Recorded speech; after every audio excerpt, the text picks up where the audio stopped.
Swimming's good for you, especially if you're drowning. Not only do you get a cardiovascular workout, you also don't die. 2 ticks. I said to my girlfriend, I said, you shouldn't eat before you go swimming. She said, why? I said, you look fat. I'm not being snobbish, but I think you know you're common if you're at the same school as your mum. This is a bit snobbish. Do you get annoyed by kids that can't use cutlery properly? That irritates me if they can't use cutlery properly. Oh. And that would add insult to injury, wouldn't it? If you got stabbed by some Asbo yob and they were holding the knife like a pen, I'd be fucking livid. Do it again, this time properly. Caravan holidays. Caravan holidays are a fun way of telling your kids you're poor. Most people laughing, a couple of you giving me the stink eye.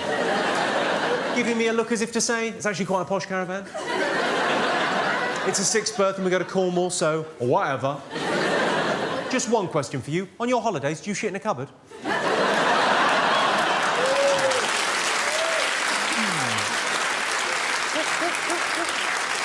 You just about cracked a smile, but it really took some effort. What's your name, madam? What's your name? It's not the telly. I can see you.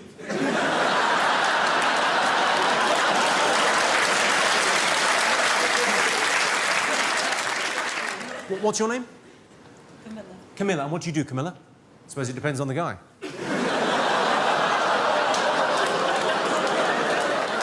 I'm only messing about. Just you look all dressed up for this sort of show, this kind of filth. Maybe he told you, well, we're going to go and see a theatre show in the West End of London. You went, fucking brilliant. You probably didn't even say fucking. You probably went, marvellous. The West End of London, a theatre show. This will be, oh, a bit of class. And he's finally, and then you, this, and you're going, for fuck's sake. You bought the ticket, and how do you two know each other? That's your mum. Well, you don't even look like, you look as if you could be sisters. You don't look young, she looks fucking old. You let yourself go.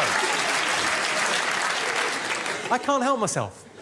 It's some sort of trap. I love the fact you've just turned around to go, does she?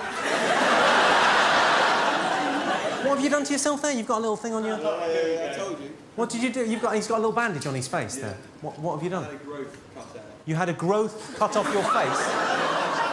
Oh, sexy. Wow. It'll look better after. No, I like the little thing. It's very, very macho. You could make up a better story than that, I feel. There's got to be a better story than I had a growth.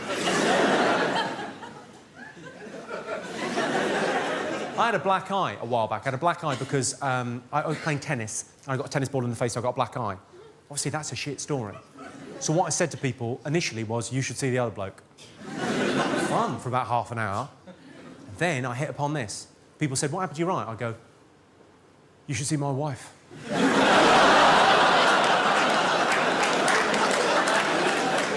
You can visit her, she's in hospital.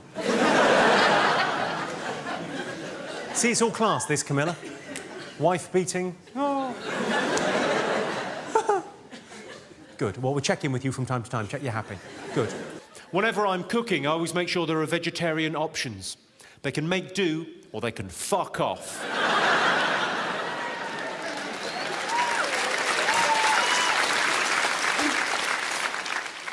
Is this racist? Do Chinese people have guess who?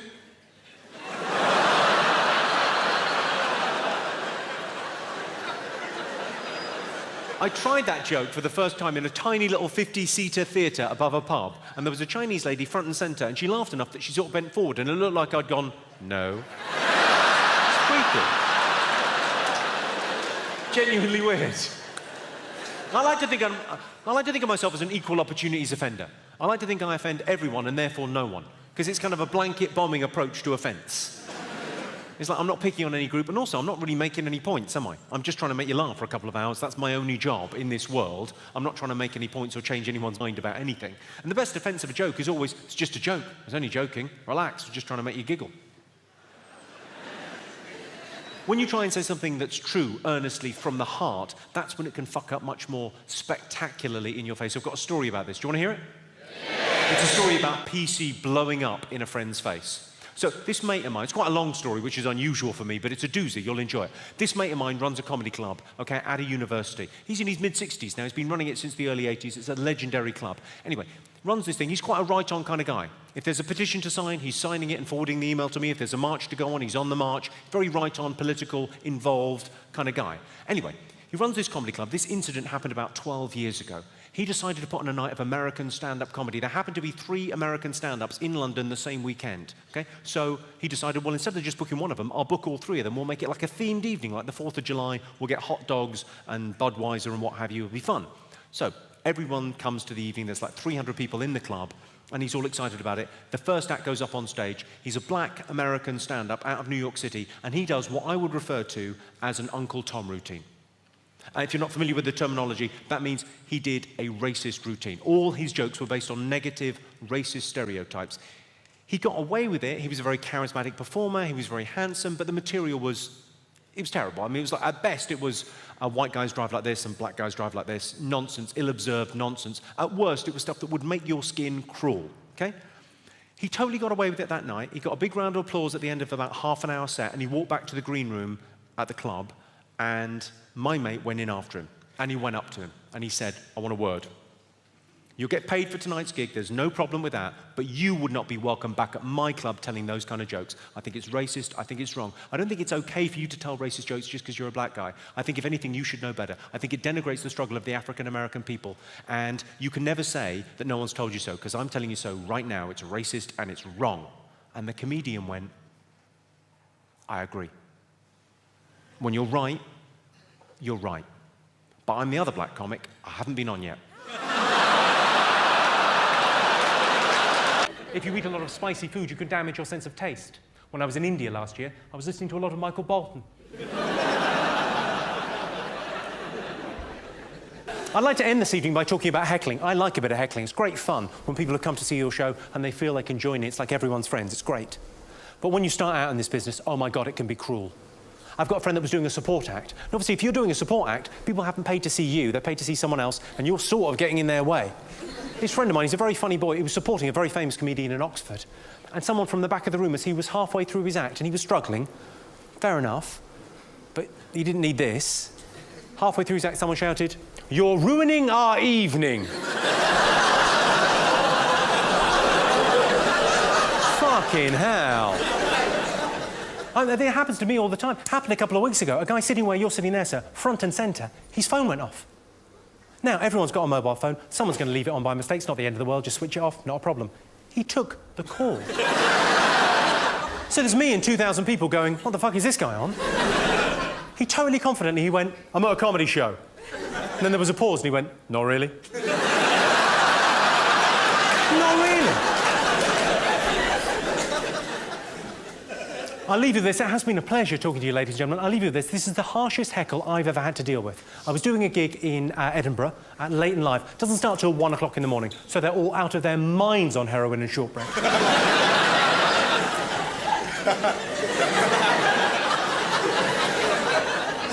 Okay, so it's a late night gig. Everyone's drunk and high and out of their minds. And it's all going quite well. I'm about 10 minutes into the gig. And then, doing my usual thing. It's about 8 years ago. I was pretty new to this game. And this guy from the side shouts very clearly, loudly, confidently, just as I'm halfway through a joke, "My mum died of cancer." I thought, shit the bed, what the fuck? I thought, well, I'll deal with this logically and in order. I said, well, firstly, I wasn't talking about mums, and secondly, I wasn't talking about cancer. And he came back with the epically harsh, "No, but it was funnier than this." Had this amazing cab driver. He was driving a black cab. He was whistling, yeah, smiling, clearly having a brilliant time. He said, "I love my job. I'm my own boss. Nobody tells me what to do." I said, "Left here."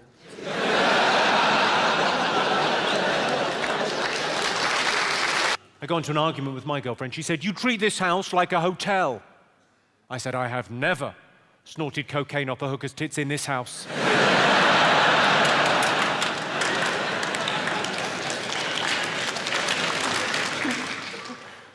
Told my girlfriend the top she was wearing was too revealing. Said Jimmy sometimes cries after sex.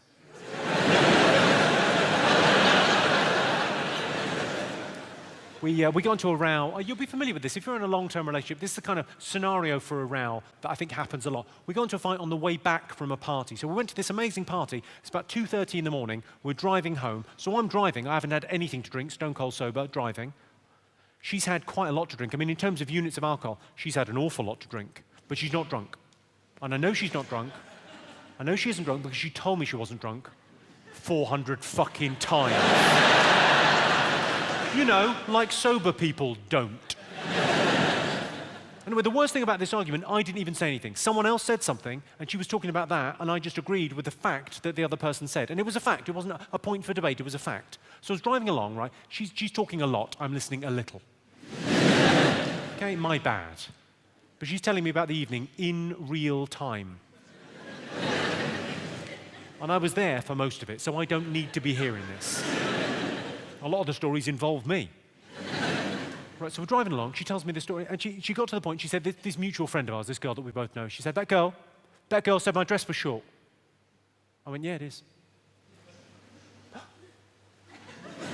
You're taking her side? Why don't you go back to the party? Why don't you drive her home? It was short. I mean, it was a really short, it was what I would call a greyhound. You call it a greyhound? It was just an inch away from the hair.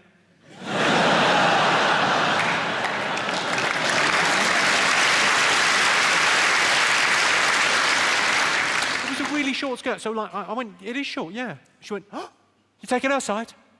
When you go back to the party and drive her home then, if you fancy her so much? Try not to mind me, you're saying I've got fat legs. Suddenly fucking Chewbacca's in the car. You never fucking fancy me anymore, you know what the fuck, there's just snot and... Next thing I know, like within 20 seconds, she's pulling on the car door. We're doing 40 miles an hour, middle of nowhere, 2:30 in the morning. She's going, I'll walk home, trying to open the car door. She's not wearing a seatbelt because she's pissed. Opening the car door, safer. Opening the car door, I have to stop the car.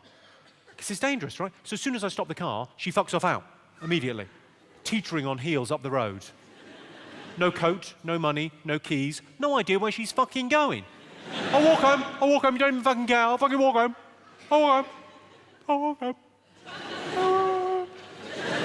So I have to do the dutiful boyfriend thing of driving along at 4 fucking miles an hour. Come on, get back in the car. It's all my fault. It's not my fault, I've done fuck all here. Come on, get back in the car, I'll buy you chips. Please just get back in the car. Anyway, long story short, I got arrested for curb crawling. I don't know about you, but I think the best thing about a big, passionate argument is tumbling into bed together afterwards and lying in cold, grim silence until dawn. Are you asleep? I can't sleep. I'm too full of hate. Do you get this? Do you get the super patronising warning from the waiter about the hot plate? Do you get that when you go out for a meal? Yeah. It arrives and the waiter goes, be careful, the plates are very hot. You think, yeah, I'm a grown-up, I think I can operate a plate. Also, I can't help but notice, Mr. patronising waiter, you just put it down with your hand. But it's too hot for my little fingers. I'll tell you what, Mr. patronising waiter, shall we see if it's hot? Shall we? Ah! It's really hot. I don't want to be a dick, but you should have said. My own mum thought I was gay. When I was 19, my mum was convinced I was gay. It's very difficult to convince your mum you're not gay. Until we got a camcorder, I was fucked. But I'm what's referred to as a gay-friendly act. You know? I'm a gay-friendly act. I was asked last November to judge Mr. Gay UK. I said it would be my pleasure. He's against nature and against God, and he's going to hell.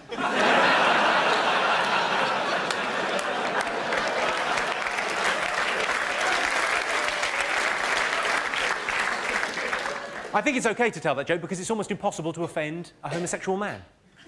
You know, because let's face it, they're doing that for fun. If your idea of a good time is a cock in your ass, what do you care?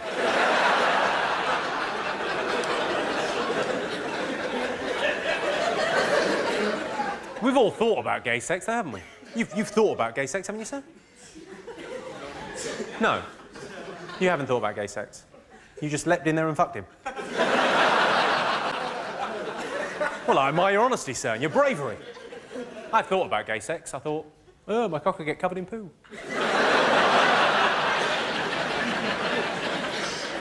You're sniggering. What's your name, blonde lady? Who...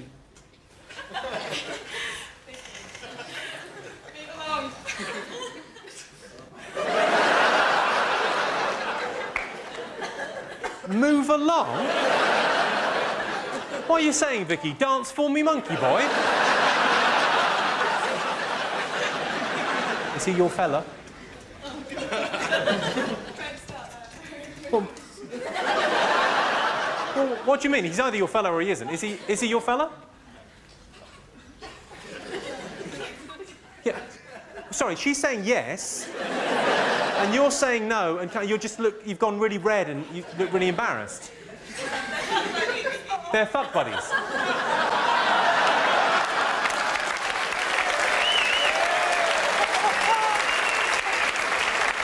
Oh! I see. What? How very modern. How very 2005. So you're not going out with each other, but you are fuck buddies. That is fantastic. Can we just all take a moment to, congratulate that man there?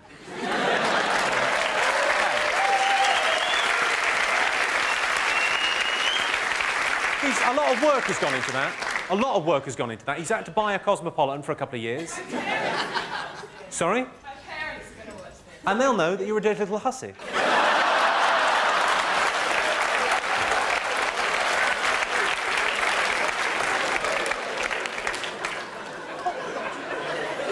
The great thing about that is that he's convinced you that, yeah, we don't need a relationship.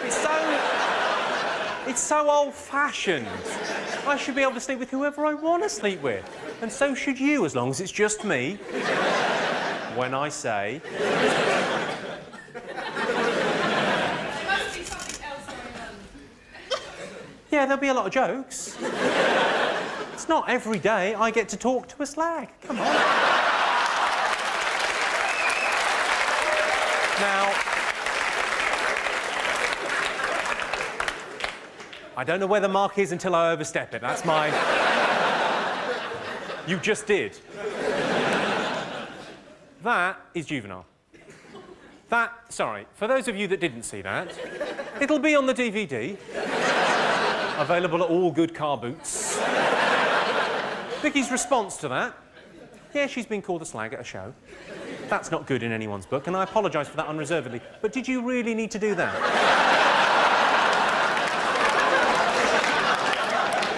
God bless you. I do a lot of gigs for people less fortunate than me. Only last week I was in Stoke. For those of you that don't know, it's sort of the English equivalent of Dundee. Are there people in from Dundee? Oh, there's some girls in from Dundee. That's good, because I've got money for chips and I wouldn't mind sex.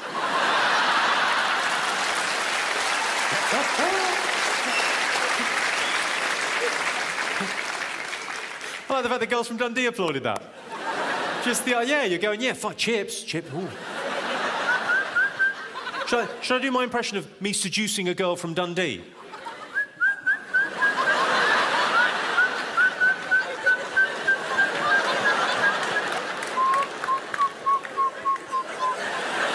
So that's all you need. Oh. Fucking marvellous. Right, what should we do here? Well, very much your decision. I wrote a letter to Stephen Hawking. Would you like to hear it? Fine. On your own heads be it. Okay, Stephen Hawking in Cambridge University. Dear Professor, I know you get lots of letters asking you all sorts of things about the nature of the universe. And I also know you don't have a lot of time on your hands to be answering all of them in great detail. But perhaps this question from my 9-year-old will inspire you a little. He is severely disabled and has similar limitations to you. But equally, he has a great spirit and refuses to give in on a world all too ready to dismiss him as a four-eyed, monotonal, voice-box, wheelchair-bound freak.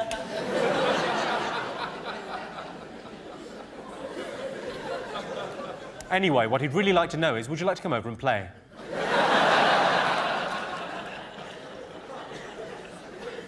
Now, obviously, when you send a letter like that, you're not expecting a reply. You're certainly not expecting a phone call. But that's what I got. My younger brother Patrick answered the phone and passed it to me. He said, "It's Stephen Hawking's assistant." I was slightly taken aback. She was inquiring as to the name of my son. Now, the only disability my son has is, tragically, he's fictitious. But as I said, my younger brother Patrick had answered the phone, so I said Patrick. I gave a name, and then she asked about his disabilities, and I, watch a fair amount of daytime TV. I was able to cobble something together. And the reason I did that was not to sort of continue the joke. I just thought, well, she'll be embarrassed on the phone if I say it's just a silly joke. So I thought, well, I don't want to embarrass her. I'll just say it. That'll probably be the end to it. But it wasn't the end to it at all. About 2 weeks later, I received this letter, a lovely letter, and she sent me a biography of Stephen Hawking with a photo. It's not signed.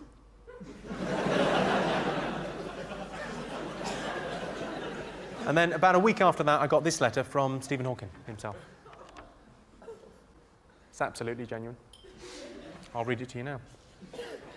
Dear Patrick, my assistant, Karen, has sent me a letter from your father who tells me that you've invited me to come over and play. It's very kind of you to send me the invitation, but unfortunately I'm teaching at Caltech in Pasadena until the 1st of May. So I can't take you up on your offer. Even though I am 60, I think it's never too late to play. One of my birthday treats was to go for a balloon ride, and that was really exciting. If you're interested, contact Ian Bentley at Innovative Ballooning. There's the contact details and phone numbers. I did contact him, and he'd bought us a balloon ride.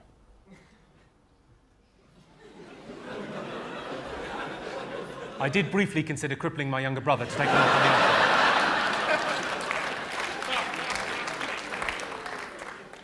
The reason I sort of share that with you, ladies and gentlemen, is because, it's all a bit clever, sending people, letters and kind of running away. But that one went horribly wrong. And I also thought it demonstrated that Stephen Hawking is not only a brilliant man, but a brilliant bloke. What a lovely thing to do. Fair enough. Having said that, responding to a letter where you yourself are described as a four-eyed monotonal, voice-box, wheelchair-bound freak, maybe not that clever.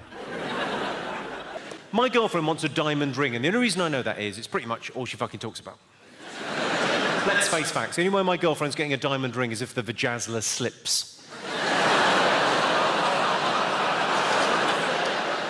I don't really understand the vajazzle. I mean, I know what a vajazzle is. I know what it is. They whip away all the hair from your foo-foo, and then they diamante it.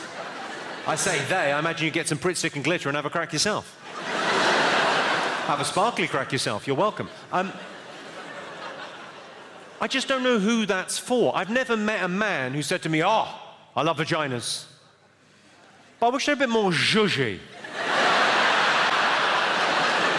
A few more sparkles wouldn't go amiss. I want a glamour puss, a showbiz entrance. Has anyone had a vajazzle? She had. And what motif did you go for, madam? I was a little bit embarrassed to ask for one. You had a heart because you were embarrassed to ask for... Like something spectacular. You were embarrassed to ask for something spectacular. So you were fine with someone putting glitter on your fanny, but you went, "I don't want to ask for anything embarrassing." How adorable. And was it for a special occasion, or was it just... No, I just thought, why not? You thought, why not? Well, plenty of fucking reasons. Basic hygiene. Your boyfriend could chip a tooth. And it was definitely a proper vajazzle, not a Liverpool vajazzle, which is just a euphemism for herpes.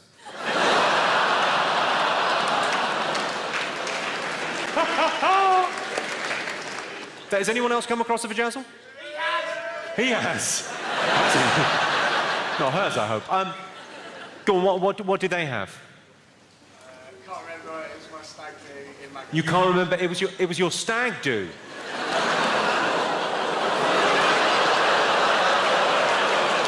Oh, you can't remember anything. Sounds like a Liverpool vajazzle to me. No, love, I don't know what happened. It's just really itchy. Fucking hell. Obviously, I could never get a vajazzle because I don't have a vajayjay, but I would consider glitter balls. For a special occasion. Most people that get cosmetic surgery are disappointed with the results, but they look pleasantly surprised. Have you ever got mixed up between car booting and dogging? It's embarrassing, isn't it? I paid 50p to fuck a guy's wife. Dogging, or pay and display, as I like to call it. Or park and ride. Make-up sex is amazing after you've had an argument, but inappropriate if you've had a fight with the traffic warden. Women get annoyed when men use the last of the toilet paper. Do you get annoyed at that, ladies? Yeah. So what I've done is I've stopped wiping my arse. And still she's upset. And women, in fact, use twice as much toilet paper as men, which is fair enough. They've got double the number of bottoms. I quite like that as a term for a woman or a lady. I like the term double bum. Have you met my double bum? No, 2 bums, yes. One at the back, as is traditional. Another little fella around the front. Little fella's maybe the wrong term to use, but I'll use it in a sentence. I was on holiday with my double bum. We were in Thailand. We were having a little bit of lunch in a cafe on the beach. She said, I'm just going to go for a pee. I'll be back in a minute. She was back almost immediately. She said I couldn't go. It was disgusting. My question is simple. Has that ever happened to a man in the history of the world? Ever? Let's face it, fellas. If we're going for a piss, it is going to happen. The gents could be a pile of rotting corpses yay high. The worst you're going to get from a bloke is you want to breathe through your mouth in there.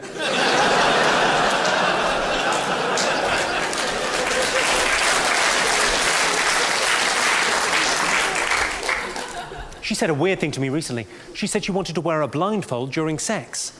I thought, well, fine. On the one hand, you want to take away one of your senses in order to heighten the other 4, in order to increase the erotic pleasure of lovemaking. Let's give that a go. Sounds fun. On the other hand, I was thinking, what you're really saying is, I will fuck you, but I'm going to have to cover my eyes. I like it when ladies get tattoos. Have any ladies in here got tattoos? Yeah. What have you got? A vent. A what? A vent. You've got a vent. I think that may be the crudest term I've ever heard for a vagina.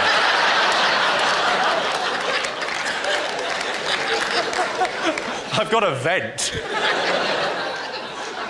Well, if you're particularly gassy, I suppose. Whereabouts is this vent? On my arm. On your arm, you've got a vent. You have, by all accounts, got some sort of vent. Fucking go, girl. Nothing says feminine like air conditioning equipment. Nothing says I'm hot like I need a fucking vent. That's how hot I fucking am. Has anyone got one on the small of their back? Yeah. What have you got? Football symbol. A football symbol. Yeah. Would you like to see it? What, sorry? So would you like to see it? Yes, I would. Let's have a look. A football symbol. What is it? Gaelic football. It's Gaelic football. Yeah. Irish football. Right, no, I know what Gaelic football is. How come you've got that there? Did you do the whole team and you got a bonus? I don't know. It's always struck me, it's a lovely place to get a tattoo because it's discreet. When you ask a lot of ladies why they get a tattoo, they say, I got one there because it's just for me and my partner. Or partners. But my question is, if he's looking at that, he's already having a good time. The last thing he needs is more visual stimulus. What you've basically got on your lower back is a target. Having said that, I really like tattoos there, so I'm trying to convince my girlfriend to get one. I want her to either get, if you can read this, you're fucking me. Or, now wash your hands. I'd like to get a tattoo. I'm thinking about getting one just there, just across there, just above the Speedos, just above the banana hammock. Saying, caution, choking hazard. Ages 16 and up. May contain nuts.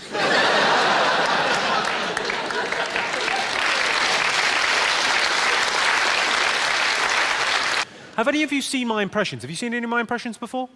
I don't do many. I do a few. I'll do one for you now. Are there any lesbians in? Does anyone enjoy smashing pasties?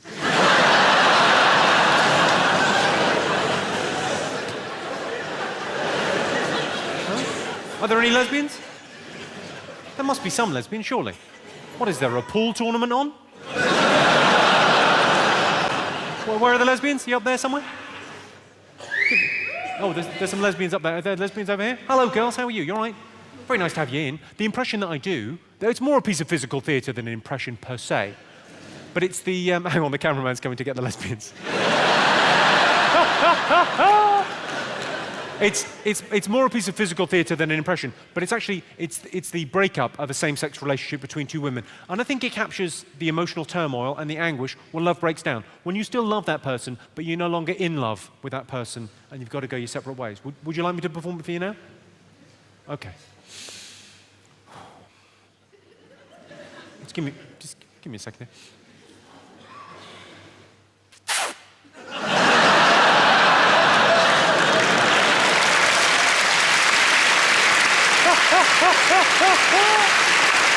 What did you think was going to happen? I feel duty bound now. What's your name, madam? What? Charal. Okay, fine, Charal. Sure, we'll go with Charal. And who are you with? Who's the other half? Rosie. Hi. I feel duty bound to ask you the question I've asked every lesbian I've ever met. What would it take to get you back on solids?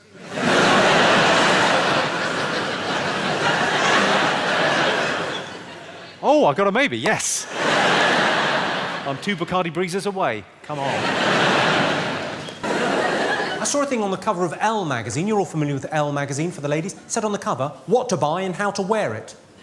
Buy a dress and zip it up, you fucking moron. What kind of idiots are reading Elle magazine? Who's standing in a newsagent naked thinking, help? A lot of women worry about one breast being smaller than the other. But focus on the positive. One of them is bigger.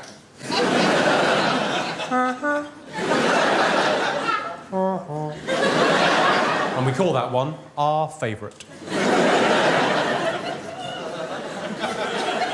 This is interesting. There's an evolutionary reason why men love breasts. It's because prehistoric men loved breasts. Have you noticed this, ladies? All men have got obsessive-compulsive disorder when it comes to boobs. Have you noticed that? All men have got OCD when it comes to breasts. No man has ever kissed and caressed a breast, yeah? All right, not a brilliant mime, I'm sorry. That looked like I was cracking a safe whilst trying to get the temperature right in a hotel shower. Pretty multitasking. Turn on the taps, test the water. That's how I remember it. That's very much foreplay for beginners. Not ready yet. Not ready yet. Oh, like a fucking slip and slide. Bang. Sorry, I got rather sidetracked there. What I was saying was, no man has ever kissed and caressed a breast and then not done exactly the same thing for exactly the same duration of time to the other boob. It's like we think your breasts are sentient beings and they'll be annoyed if we've got a favourite. One of your tits will be sat there going, she has all the fun, does she? My partner is always saying to me, you never tell me how you feel. About 2-3 times a week she'll say that to me. She'll go, you never tell me how you feel. What is she talking about? Only yesterday I woke her up by slapping her in the face with my cock. How much clearer can I be? This means I'm horny. Sorry, sir, we made eye contact there. I didn't mean anything by that.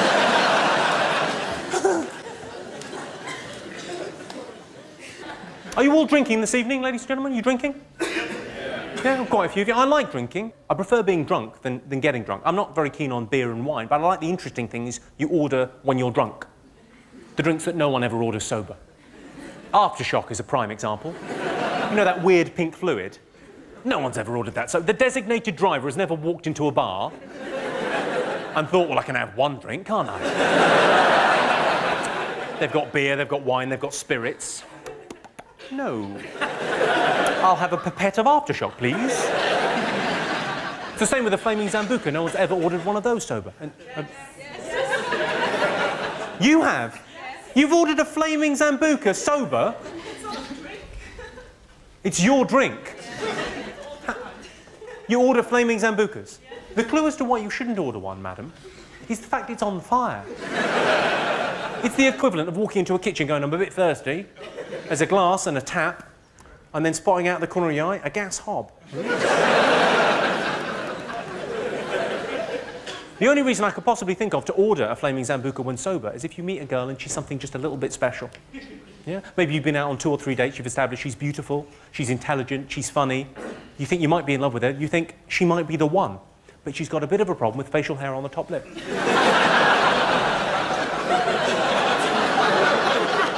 That can be an awkward thing to bring up. Much better, I think, take her out for a drink. 2 flaming Zambucas, please. No, they're both for you. You know, and you drink flaming Zambucas as well? Whereabouts are you from? Newcastle. Oh, of course. Sorry, I'm sorry. I'm terribly sorry. I was asking kind of a London audience, do you drink flaming Zambucas when sober? If I thought there were people in from Newcastle, I would have said, what do you like to drink to get you in the mood for a fight?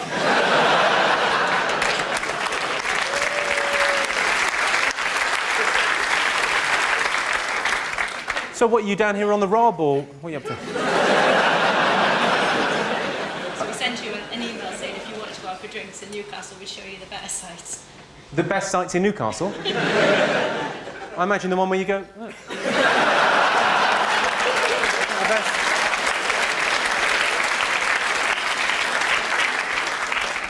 Has anyone had this recently? Has anyone made an appointment with the doctors recently? I phoned up for an appointment with my doctor and I got an appointment in 3 weeks' time.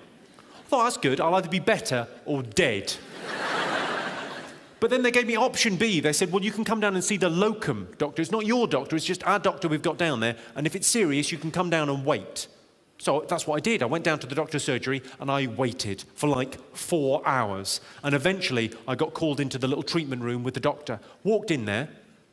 Stunning looking doctor. I mean, properly 10 out of 10. Absolutely gorgeous. Exactly my type. I went, I'm embarrassed. She said, I'm a professional, you're a grown man, just tell me what the problem is. I said, okay. I think my cock tastes funny.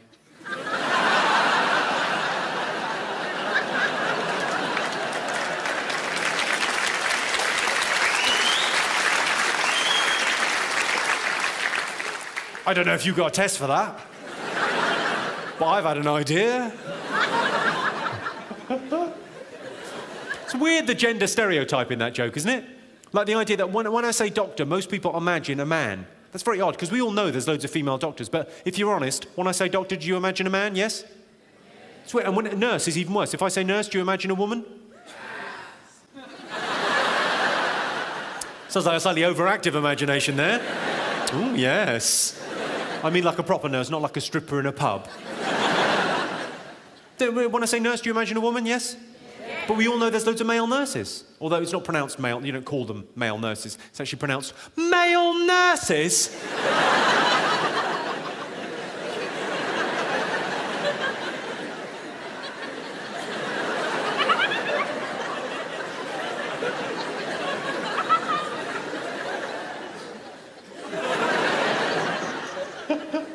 Not that I don't want to offend any male nurses, or indeed your boyfriends. Just nod that one in, good. Now, I don't know if anyone's seen any of the other TV shows that I made. I make a show called Distraction at the moment. Has anyone seen that? Yeah. Oh, just about everyone. And one person liked it. Well, that's good. If I can entertain just one man, I'll have been shit. The Distractions is quite good. It's Channel 4's replacement to Sex in the City. Just imagine the city is Dundee and the sex is anal. You get the idea.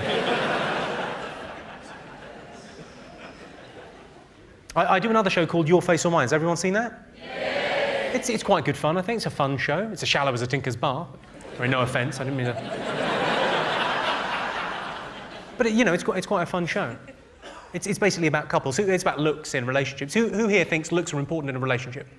Yeah. Oh, quite a few of you being honest this evening. I sort of sit on the fence on that one. Are looks important in a relationship? Well, I mean, you don't look at the fireplace when you're poking the fire, do you? But you do when it's sucking you off, so...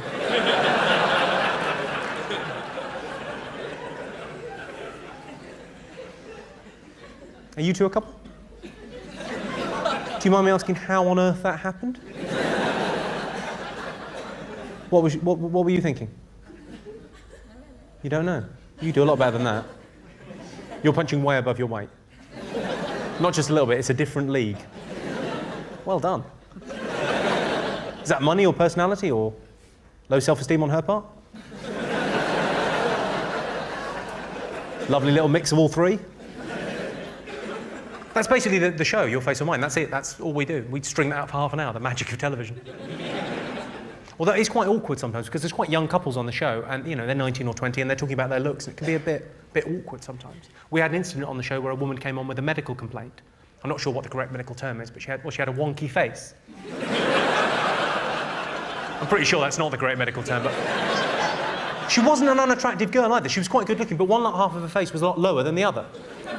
Just a bit wonky. What had happened is she'd sent in a videotape to be on the show and recorded it rather coquettishly like that.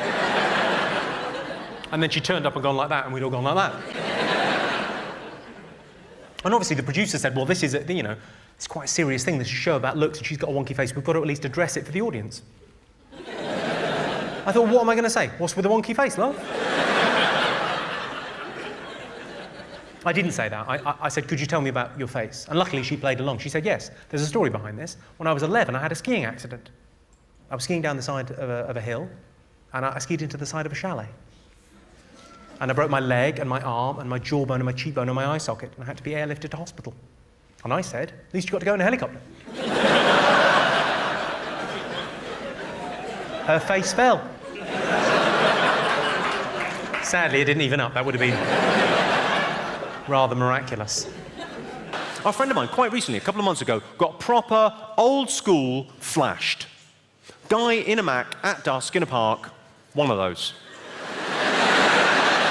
Sorry, I've added that. I don't know if he did that. You would though, wouldn't you? You'd give it a bit of cock slap. You'd probably treat her to the windmill, wouldn't you? Who are you in? Anyway, she got proper old school flashed and she shouted rape. I thought, don't give him ideas. Don't workshop it, you fucking lunatic. Has anyone in here been flashed? Yeah. Go on, what happened, madam? Is it a funny story or is it distressing? I was in a club and some guy flashed me. In a club? In a club and someone flashed you in the club? Yeah. Are you sure you didn't go off with a man in a club? I was kissing him, and I undid his zip and then he flashed me. Go on, what happened? Tell me the story. It was in the middle of the dance floor. Middle of the dance floor, and he was throwing some shapes, and one of his was... No, my friend told him that we were lesbians to get rid of him. So to get rid of the guy, your friend told him you were lesbians. That's how these two started, but then they liked it, so they stuck with it. And did that work? Oh, she said, we don't like cock. And then he She said, we don't like cock.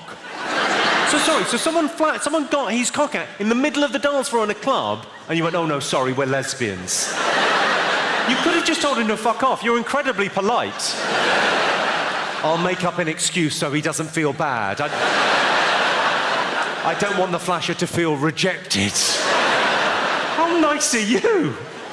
And has anyone else been flashed? You got arrested for flashing? Well, don't take it out on me.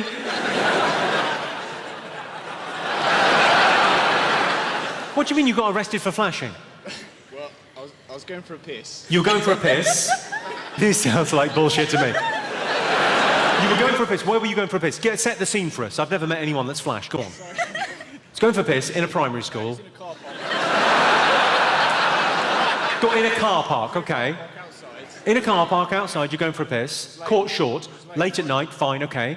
Yeah, and I needed a piss, so I went up against a tree. You went up against a tree. Yeah. Turned out it wasn't a tree, it was a fat girl.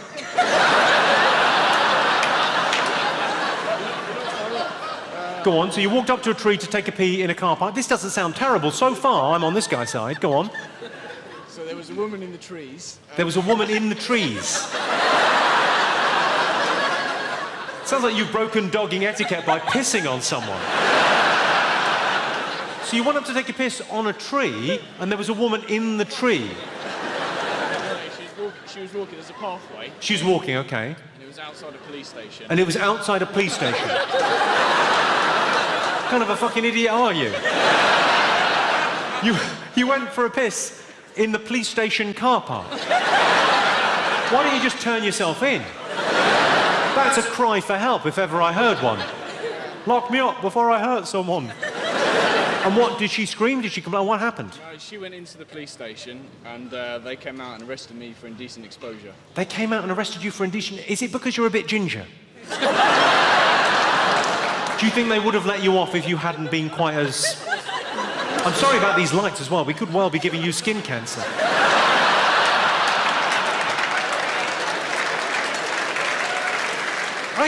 I think I'm on your side there. If you're taking a piss, that's not indecent exposure, is it? What do you think? Are we on this guy's side? Yeah. There's one man, no. Stop pissing outside, you crazy fool. But because there was a woman in the other night with a story. She said, oh, I got flashed. And then she told me the story, and I wasn't sure. She said, I got flashed. I said, has anyone been flashed? She went, yeah, I got flashed in Disneyland. I said, I'm all ears. She said, I was in Disneyland, Florida. I was walking in past the hotels in Disneyland and into the park, and I looked up at one of the hotels, and a guy was opening his bedroom curtains, flashed me. I said, no, he didn't. You are a peeping Tom. You ever done this? If you've ever been driving along and you've hit a rabbit, the worst thing is the noise. That horrible, familiar sound of a hammer hitting a rabbit.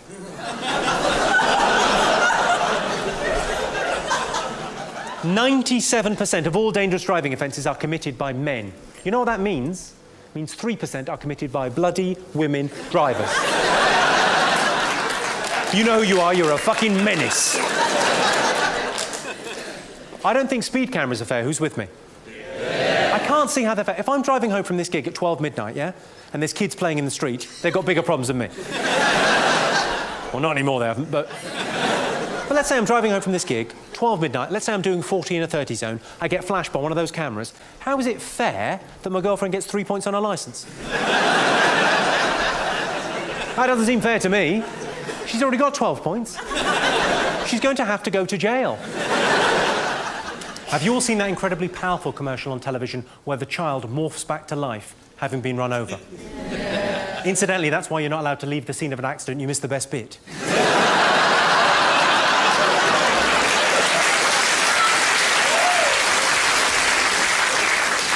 That advert clearly states if you're doing 40 miles an hour and you hit a child, there's an 80% chance that child will die. If you're doing 30 miles an hour, there's an 80% chance that child will live. Here's my question. Where's the ad for swerving? That advert's basically the government going, hey, watch out, there's a kid in the road. Slow down, take the edge off. But it must learn its lesson. How old did you say you were, sir? 14. You're 14 years old. Right, and what's your name? Sam. Sam, right. Let's say I'm driving to you, Sam. At, I don't know, 40 miles an hour. And you run away at 10 miles an hour. It's an aggregate of 30, isn't it? Not only have you given yourself a chance of survival, you've also learnt a little something about maths. My favourite story of the last year concerned an Oxford student. He was walking home late one night and he sexually harassed a police horse. Not like that. That'd be my favourite story ever. But he was walking home late one night and he called the police horse gay. That was his crime. Now, if ever there was a victimless crime, that's it, calling a police horse gay. For a start, there's nothing the matter with being gay. Secondly, it's a horse. It can't understand. Thirdly, even if by some miracle it could understand, I think the horse would be OK with being called gay because I think a horse would be fairly sexually self-confident. I mean, for a start, it's hung like itself. But the policeman didn't let it go. No, he got off the horse, he arrested the young man, took him to the cells overnight. In the end, he was fined £70 through the courts for calling a police horse gay. I wish I'd been his lawyer. I would have got him off. Because in his defence, the horse was standing naked on all fours in the middle of the street.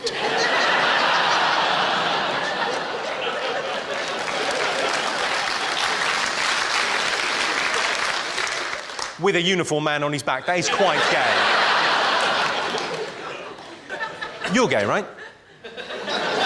Come on, you're so far in the closet, you're having adventures in Narnia. Don't get the wrong idea, I thoroughly approve. It's a lifestyle choice. The wrong choice.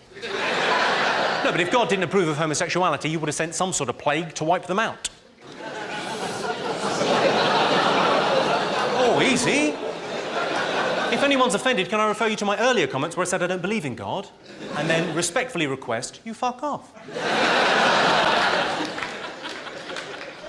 It's only a joke. Jokes are fine. Proper homophobia isn't fine. I don't like it when the tabloids are homophobic, because they're such an important part of our culture, the tabloids. When they get it wrong, it sends a very bad message. Do you remember last year when they outed a footballer?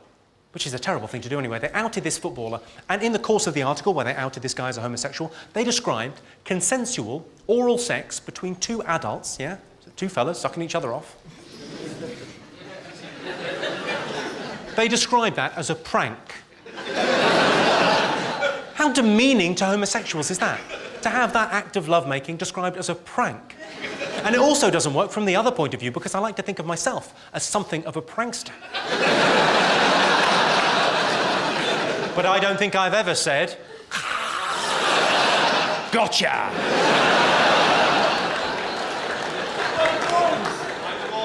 Don't forget the balls. Bless you. You really do care. Whereabouts are you from, sir? You're from New York. What are you doing over here? Do you mind me asking? You do something? You moved here for work? Yeah. What sort of work do you do? I mean, I'm not suggesting I need to see your papers, but... What are you bringing to the party? Finance, IT. Finance and IT? I can't really think what that is. Is that cash points?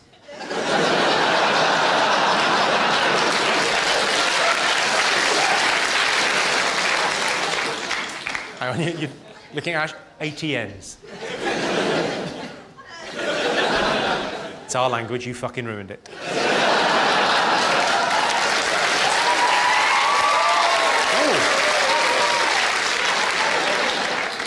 Yeah. Next time you have a fight with someone, stop getting us involved.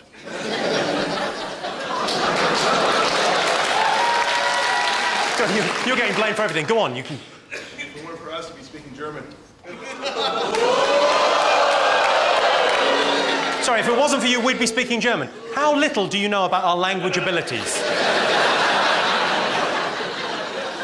There's no way we'd have picked it up in 60 years.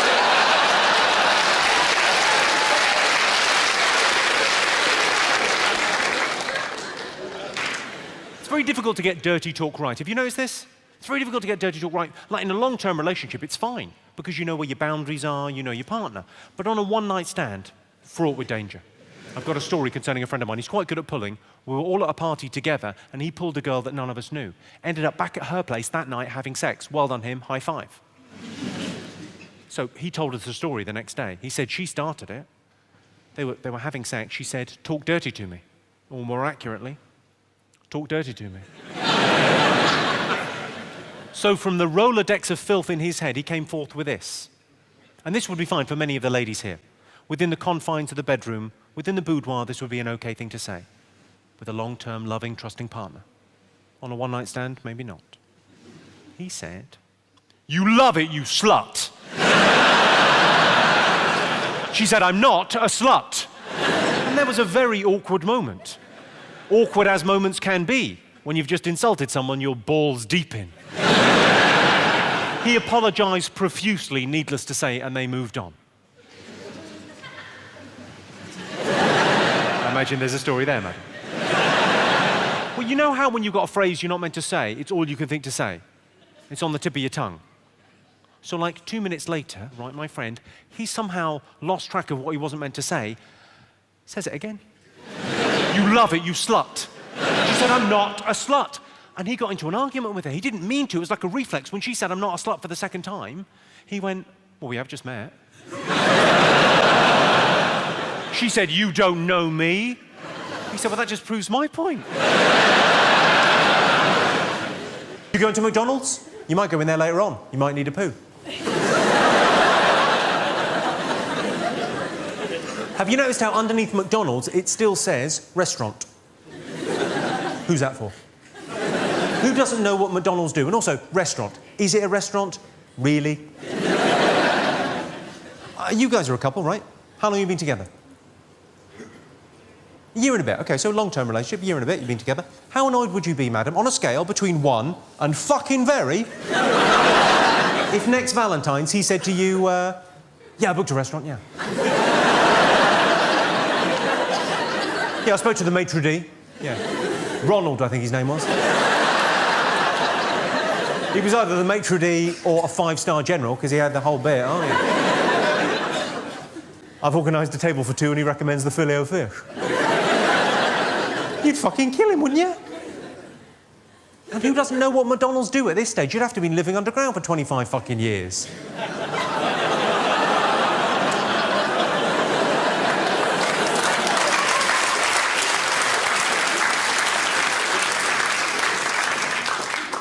Was ist das?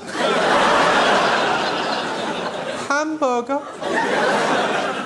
Schnitzel. Schnitzel for the Fritzer.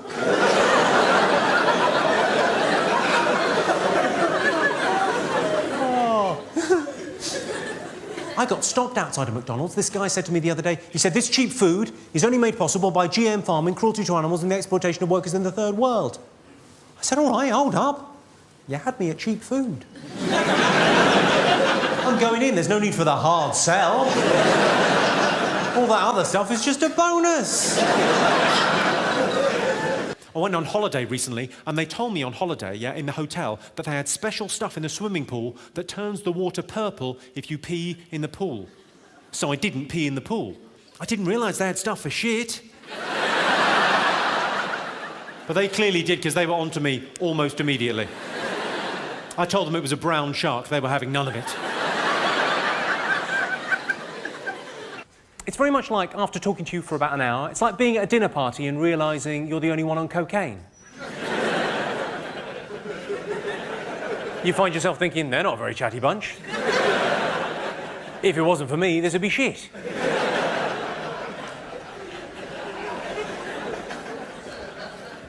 I was going to tell you a story about a gig I did recently. I did a gig for Mojo magazine. It's a big, pop magazine. And did a gig, it all went well. I was doing their award show for them. They invited me on. They said, yeah, will you do our awards? I said, my pleasure, lovely. Lots of rock stars and rock chicks would be cool. There was the awards there. I was just doing sort of 10-minute stand-up to begin with. I told a slightly anti-American joke. I said, of course, in Britain, we've got to eat as much as you like restaurants, whereas in America, you've got to eat as much as you can. You've added that important ingredient, competition. So not only could you be enjoying a delicious meal, you could be beating a personal best.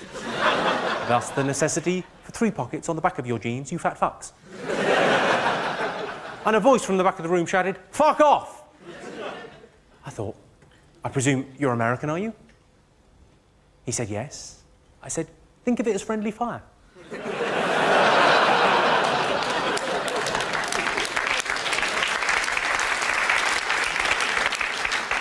He then shouted, fuck off again, but louder. I thought, well, I better deal with this. I said, I'm sorry, ladies and gentlemen, the only reason I got into comedy and doing this kind of thing is because I thought it would be a bit of a fanny magnet. I wasn't expecting a like that.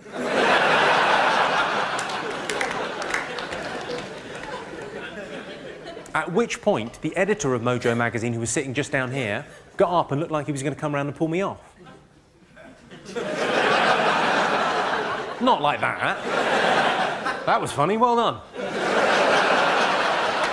No, you go ahead.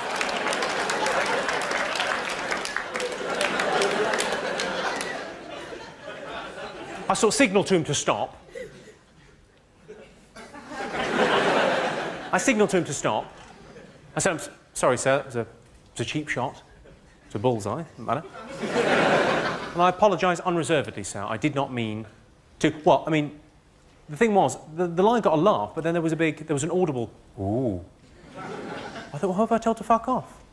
It was a guy called Anthony Kiedis, who's the lead singer of the Red Hot Chili Peppers. And I'd noticed on the way in that he was on the cover of Mojo magazine, and I wasn't. I thought, this is a social faux pas of epic proportions.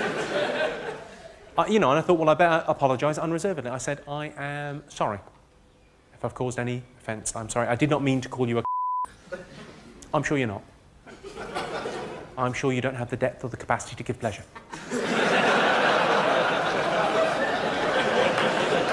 I'd say comfortably 4 minutes later, I was presenting him with a Lifetime Achievement Award.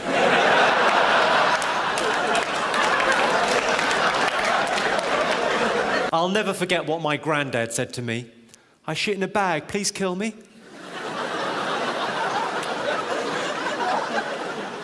Whenever I'm in the changing rooms at the gym, I'm always embarrassed by the fact my penis is so much bigger than everyone else's. But then, in fairness, it is erect.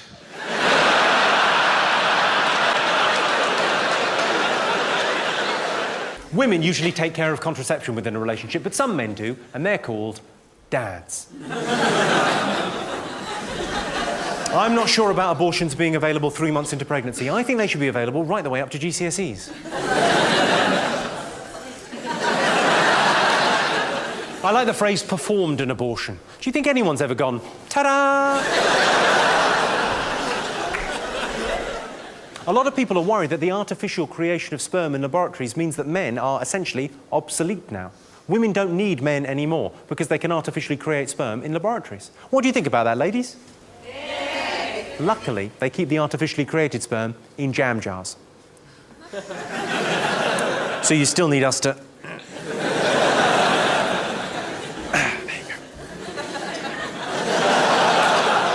I'm not sure if that's exactly how artificial insemination works. But you get the gist. There's nothing rude about gist. You're making your own jokes now.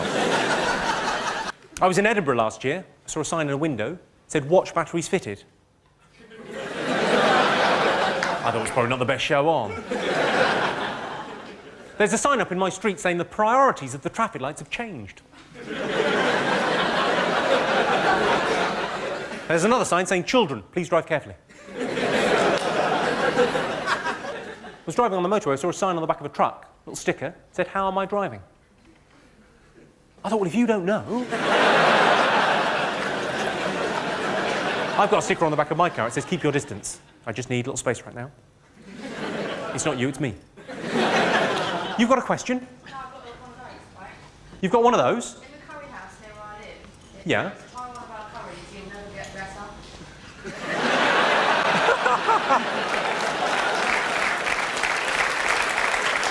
That is fucking brilliant. Do you think they mean it to be like that? Sorry, I don't know if everyone heard. It was the, in the curry house near you live. It says, try one of our curries, you'll never get better. That is fantastic.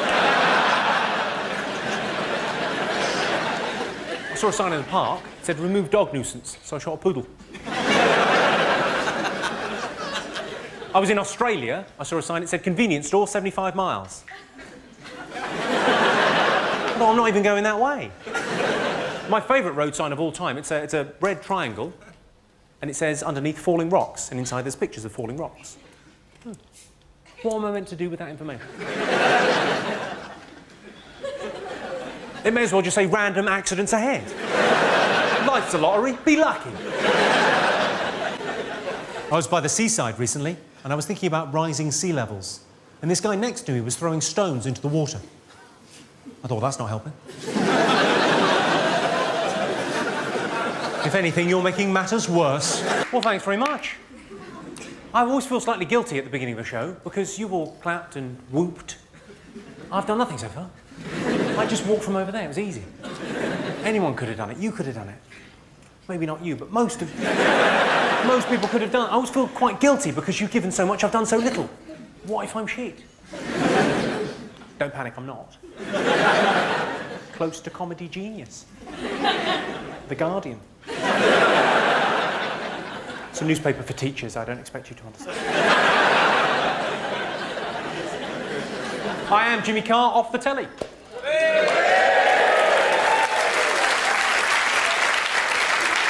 I know that because people come up to me and say, Jimmy Carr, off the telly. That tends to be less a description, more of a request. Fine. Right, let's hear it from the men of Birmingham. Give us a shout, the men. Or specifically, give me a shout, the heterosexual men of Birmingham. Same voice is just a little bit lower because you've got... Have you had the conversation, the pub conversation, the classic pub conversation? If you had to sleep with a man, who would it be? Have you had that conversation? You had that conversation? You haven't had that conversation? I will save you the embarrassment, so I'll tell you what happens in that conversation. So you're in the pub with a mate, having a drink, talking about love and life, whatever. Out of nowhere, your mate goes, if you had to sleep with a man, who would it be? Well, I wouldn't, so it wouldn't be anyone. But if you had to, who would it be? Well, I wouldn't, so it wouldn't be anyone. But if you had to, though, well, I wouldn't, though, so no one. But if you had to, well, I wouldn't. But if you had to sleep with a man, who would it be? Well, I wouldn't. But if you had to, though, well, I wouldn't, though, so no one. But if you had to, well, I wouldn't. But if you had to, though, well, I wouldn't, though. But if you had to, though, well, I wouldn't. But if you had to, I wouldn't. If you had to, I wouldn't. If you had to sleep with a man, who would it be? I wouldn't. But if you had to, I wouldn't. But if you had to, though, well, I wouldn't, though. But if you had to, I wouldn't. If you had to, well...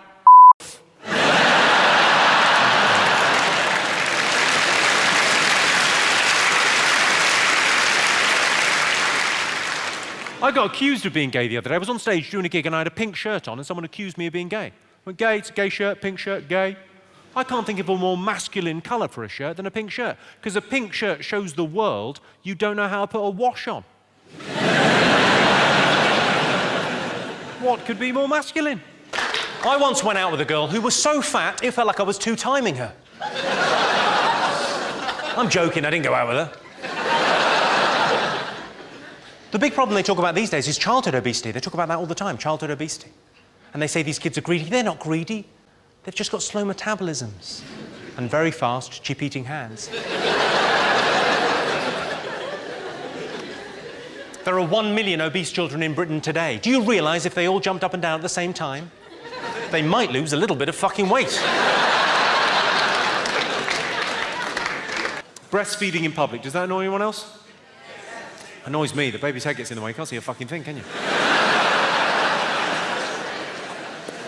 Now, no one likes having their parenting technique criticised, but would you agree with me that 7 is too old to be in a pram? Would you agree with that? Yeah. Would you have said anything? Because I said as much. It's a wheelchair, is it?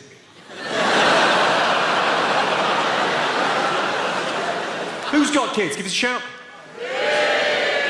Who hasn't got kids? What are you saying, happier?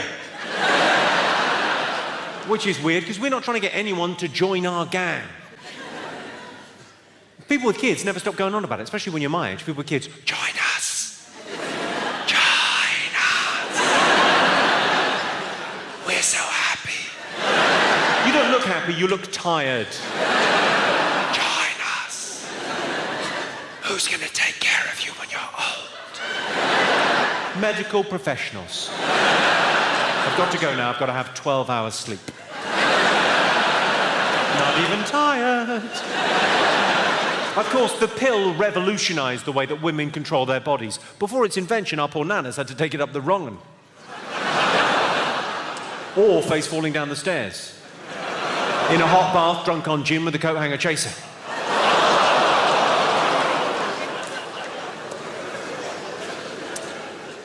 My best friend's wife is having a baby, and I asked him, I said, what do you want, a boy or a girl? And he thought about it. He said, I wanted a blowjob.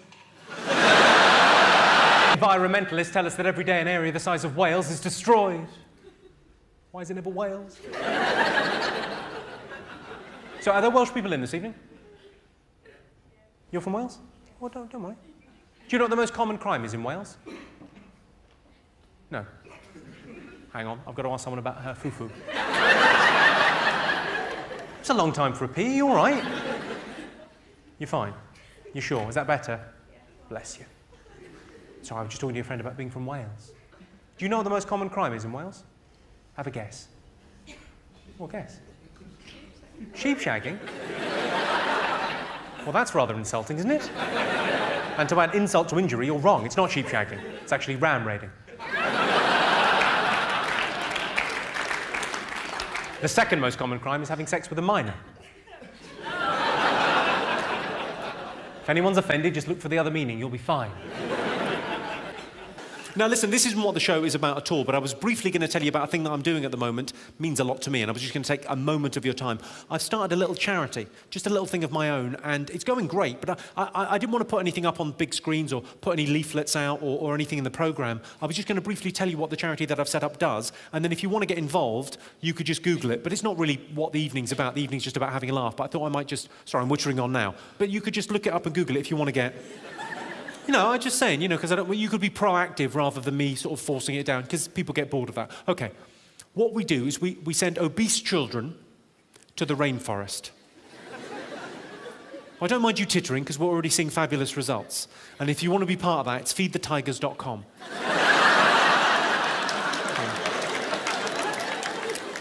Their faces light up. Not the children, obviously, they're fucking petrified. Although it is quite ironically funny seeing them trying to run away. He's a bit late for cardiovascular now. You should have thought of that when you were waddling to Greg's, you fat fuck.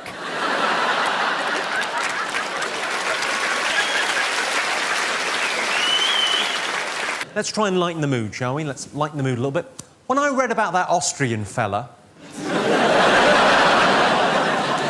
it was bound to come up, wasn't it? When I read about Joseph Fritzl building a cellar under his house to imprison his own daughter for 24 years so he could systematically torture and abuse 2 generations of his own family, here's my first thought. This is how middle class I am. My first thought was, I bet he didn't have planning permission for that. Oh, we'd all like to add some square footage, but there are some fucking rules, mate. Has anyone in here ever tried any DIY? Give us a shout if you've ever tried any kind of DIY, yes? Yeah. Most everyone's tried. Can anyone who's ever tried DIY, hand on heart, tell me they don't have a little bit of admiration for the work that Fritzl did? It's not easy building stuff, is it? It's not easy to be a tidy workman. I'm not saying I approve of what he did down there, but he built a cellar without his wife even fucking noticing. I'm just saying credit where credit is due.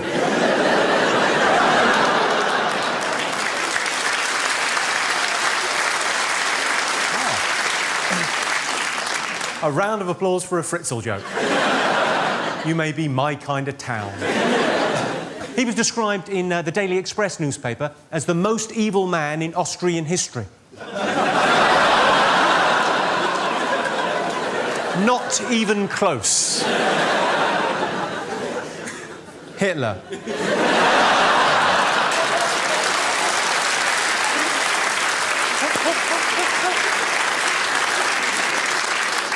Exam standards are coming down in this country. But focus on the positive. We do very well in pregnancy tests.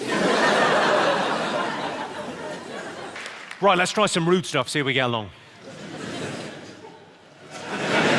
Lady wind. Queefing. Fanny farts. The expulsion of air from the vajayjay during sexual intercourse. A grunt. There are 2 main responses when a queef occurs. Some couples, it doesn't matter how gnarly or squelchy the noise, they deny the queef. Did you hear anything? No, I didn't hear anything. And they move on. Some couples, it's a funny little noise, they have a little giggle, they move on. Not a problem. I like to go a third way. I like to pretend the vagina is talking to me. What's that? There's a boy trapped down a well. I like to think of myself as the vagina whisperer. What happened? Are you getting a phone call? There's a Scottish lady getting a phone call. I imagine the drugs are arriving any moment. You all right?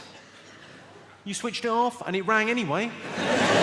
Well, I'm not buying that fucking story. Don't worry, it's okay. It's only a phone. Don't feel bad. It's a what, sorry? It's a late alarm to come and see me. Or come and see me an hour fucking late. You're not the one I booked for the interval, are you?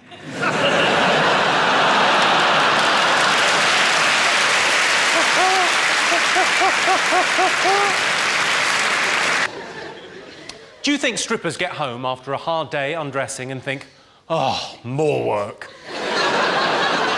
Da, da, da, da, da, da, da. I realise that's the worst mime of a stripper. I'd love to go to a strip club where they just went like that. That's my vagina. Have a butcher's. Show's over.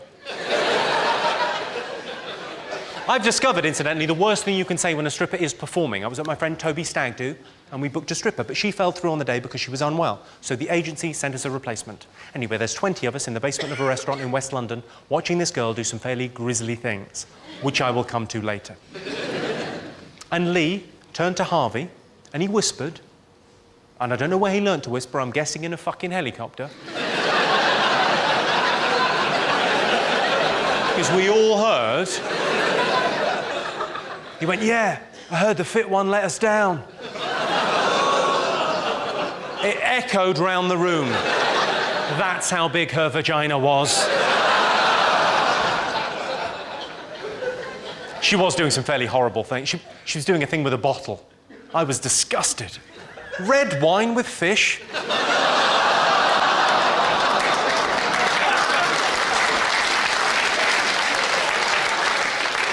Fame is weird. I'm at a very weird level of fame now where people come up to me and say hello to me in the street. Yeah, it's very flattering, it's lovely, but then they'll insult me when they're talking to me. They'll say things like, "You're not as fat as you look on TV." What do you mean, not as fat? Well, this is my favourite. They go, "You're actually quite funny." Like they're saying, "Imagine my surprise, you're not totally fucking shit." So I'm flattered they've said hello, but then I'm angry they've insulted me. So I'm angry and flattered at the same time. Those are weird emotions to have at the same time. So I try and do the same thing back. I say, "Well, you're a super little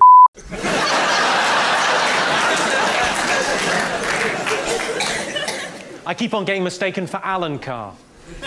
So what I've done is I've stopped sucking men off.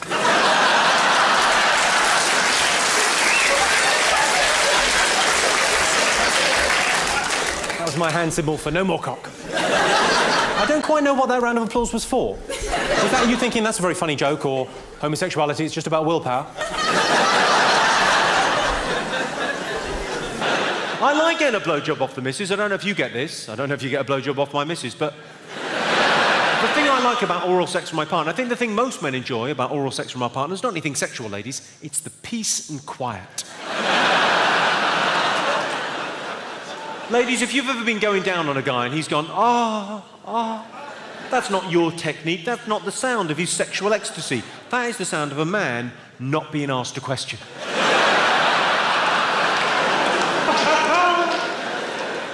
I would think about adoption. I don't have kids, but if I had kids, I think I would have them adopted. People criticise Madonna, but the kid she adopted, fair trade.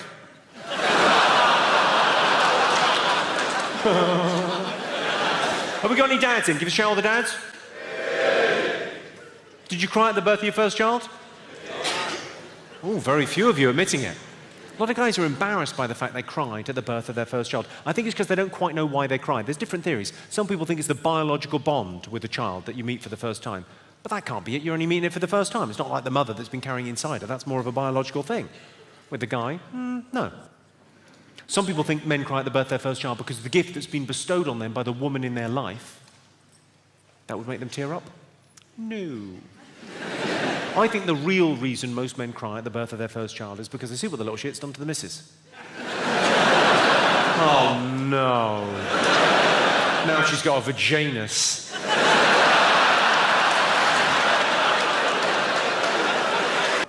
Now, I'm afraid that's almost all I've got time for this evening, ladies and gentlemen. There's just one thing left that I'd like to do, which is go through some Jimmy Carr merchandise, if we could just lock the doors. I've gone for some comedy T-shirts, which I'd like to show you. They're just up here. You know, the comedy T-shirt, it's an underutilised medium, in my opinion. Hang on. What? It's a perfectly normal thing to do. Sell a bit away, you know, the Rolling Stones do it, why not me? This is the first one that I did. It's, I'm a stupid, what do you think? It says I'm a stupid, so you can wear it, and the person next to you... You know, it's got jimmycarr.com on the sleeve, I'm a stupid. On the back it says, the National Association of Special Needs Carers.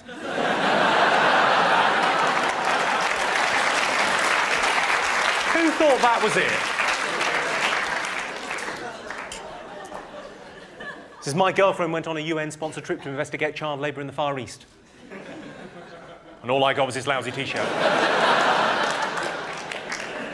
See, there's a very serious issue there. Children as young as 10 are working, you know, 80 hours a week in sweatshops in the Far East, stitching trainers. I wouldn't mind, but it's the workmanship that suffers. This one's rather predictable, but it's kind of fun as well. It's the Christian Alliance Against Bad Language. Can fuck off.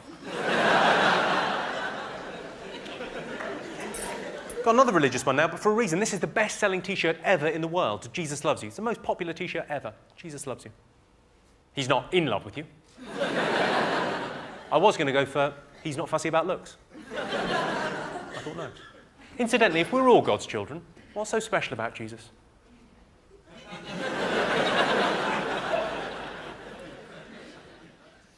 It's his love hurts It's a nice sentiment, isn't it? Love hurts.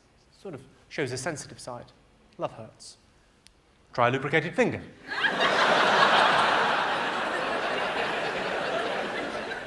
This takes a little bit of explaining. It's True Love Waits is the slogan. It's the slogan of the Promise Keepers. They're an organisation in America that believe in holding on to their virginity and chastity until marriage. Britney Spears was a member. I think there's some footage of her leaving on the internet. Anyway, their slogan's True Love Waits. I thought, True Love Waits is such a lovely slogan. It deserves a T-shirt. True Love Waits. Pulls out and comes on her tits. Well, this is the last one I'm going to leave you with this, ladies and gentlemen. It's been a pleasure talking to you this evening. Obviously, this is it's a lovely T-shirt. World's Best Dad. I don't know, are there any dads in? Yes. Yeah, this may be a nice thing for you to wear around the house. World's Best Dad. Nice, you wear that with pride. World's Best Dad.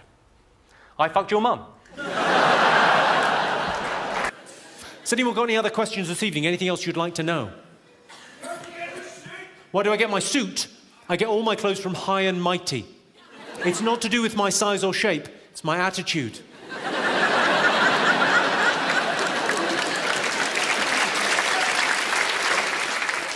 This is actually a suit for an 8-year-old giant. I don't know why that's a giant. It's more like a thunderbird. You get the idea. Any other thoughts, questions? How much money am I making from this gig? Well, I'll put it in terms that you'll understand, sir. 100 money.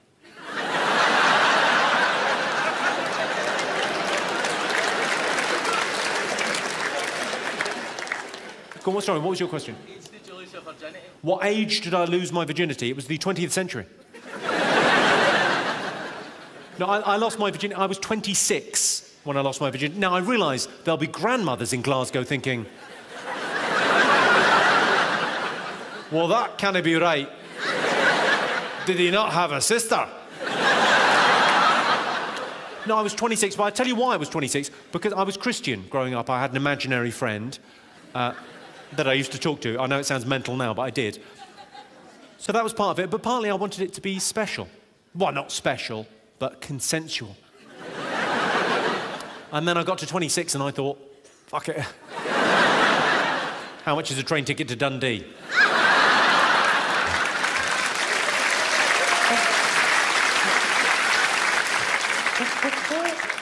Any other thoughts? What, sorry? What's my favourite song? I would say probably Sweet Caroline. Where it began, I can't begin to know it. But then I know it's growing strong. First there was spring, then spring became the summer. Who'd have known it came... Well, sorry, I could have just gone on there. Hands, touching hands, reaching out, touching you, touching me. Da, da, da. Sweet Caroline, ba, ba, ba. Good times never seem so good. I'd be inclined, ba, ba, ba, to believe they never would. There, that'll do with that. My favourite song. Yeah, do some karaoke halfway through, why not?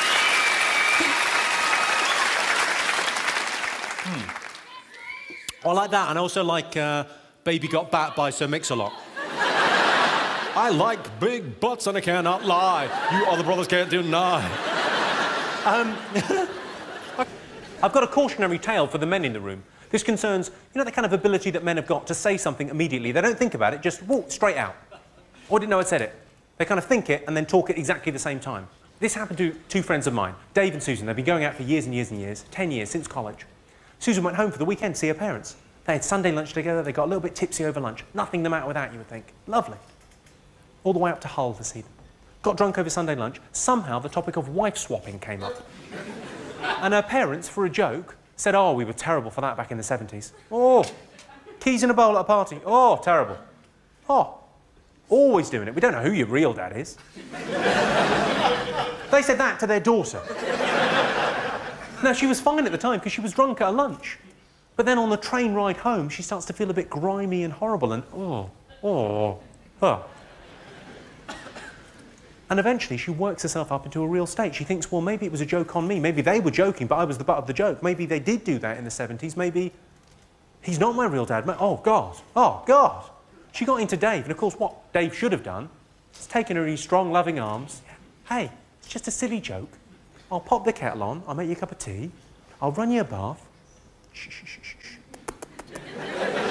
That is what he should have done. But that's not what he did. That's not what he said. What he said, without skipping a beat, I've killed an African child. But what he said, without skipping a beat, straight away, who got your mum? Let's talk about gifts, because gifts are very important when you're in a relationship. They show your partner how you feel about them. This is interesting. My girlfriend suggested last Christmas that we limit ourselves to £20 for each other's presents. But I wasn't thinking about spending that kind of money. Obviously, if you're buying gifts for a woman, it's pretty easy. Just go for the classics. You know, champagne, chocolates, flowers. Unless you're dating an alcoholic bulimic with hay fever. I buy my girlfriend flowers every week, because I really fancy the girl in the florist. I've told the girl in the florist my girlfriend's dead.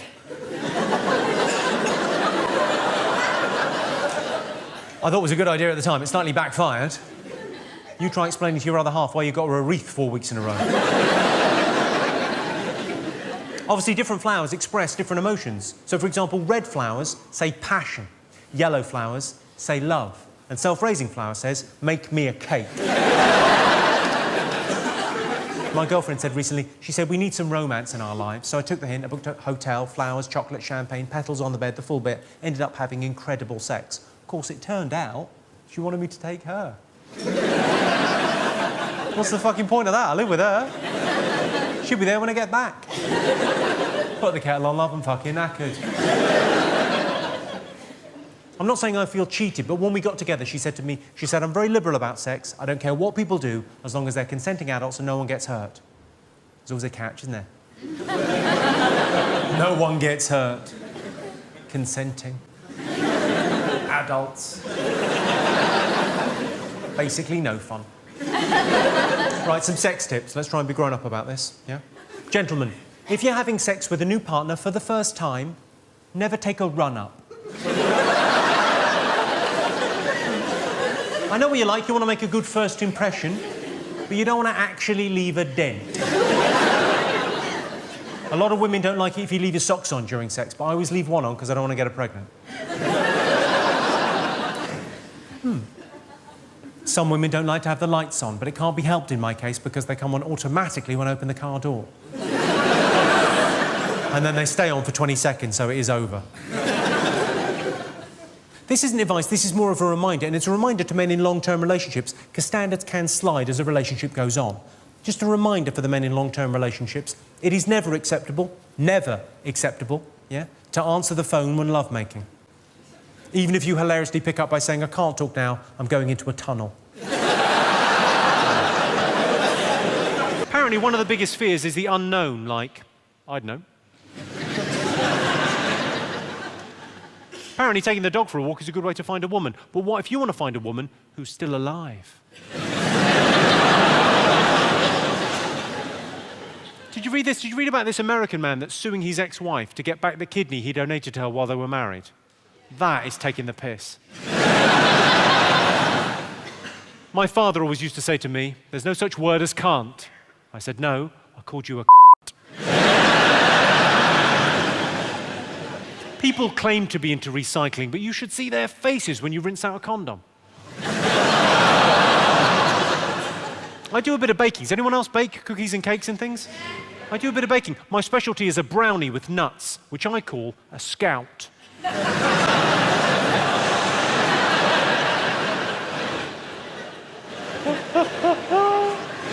Come on, where's your sense of fun? Do you know what you're meant to do if you're attacked by a bear? Does anyone know? Shit on yourself.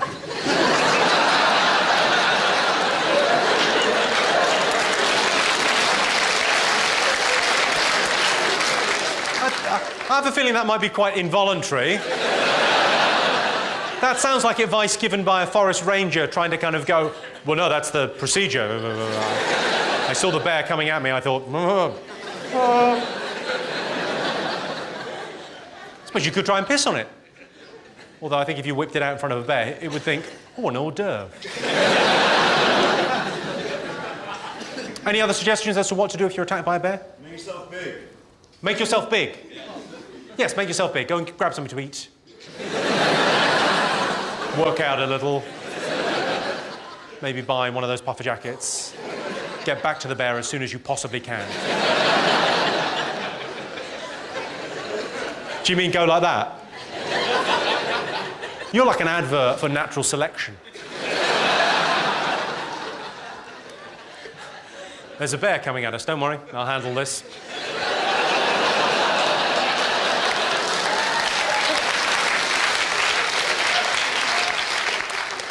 I imagine the bear would think, oh look, Monster Munch. Look, novelty food. Any other suggestions as to what to do if you're attacked by a bear? Play dead is exactly the right answer. Do you know why you're meant to play dead? It's to get used to how you're going to be in a minute. Just so there's less mess. A snake bite isn't going to kill you, unless, of course, you're allergic to cider.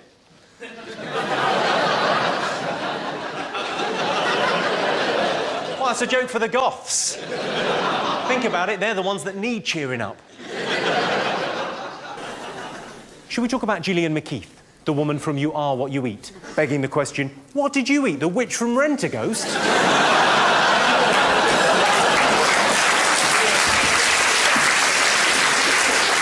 Some people like her, some people don't. I think she's a fucking disgrace. Because what does she do for a living? She humiliates women. She takes a middle-aged woman who's let herself go a bit. She's a bit plump, big-boned. She's not a danger to shipping. She's not hurting anyone, and she humiliates her on national television. Initially, she goes, this is what you eat in a week, you fat cow. She doesn't say fat cow, but you can see it in her beady little eyes. This is what you eat in a week. Has anyone noticed how that table of food she shows the big fat fatty is exactly the same as the one Kerry Katona shows us all in the Iceland ad?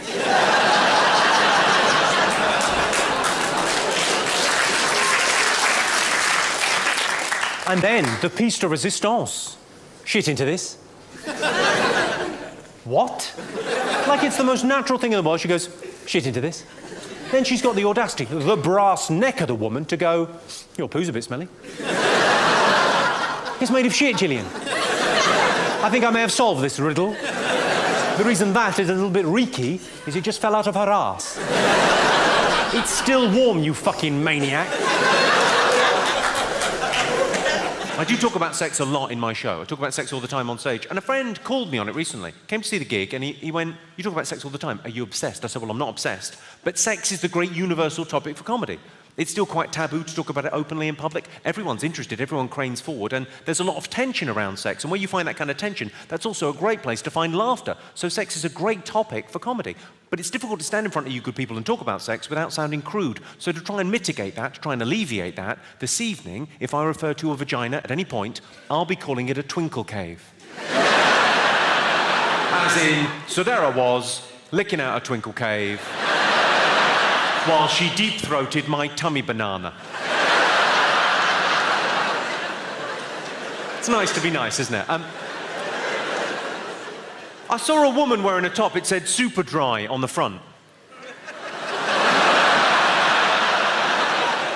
I said, have you thought about lubricants or HRT? Maybe a little bit of Aussie charm? Are you familiar with the term Aussie charm? Just means...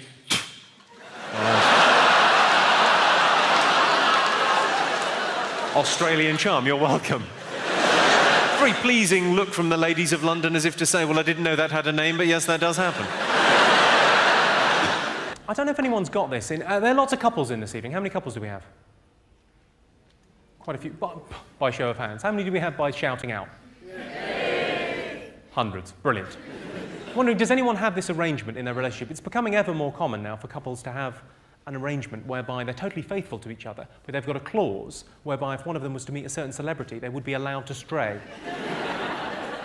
Has anyone got that going on in their relationship? Who have you got?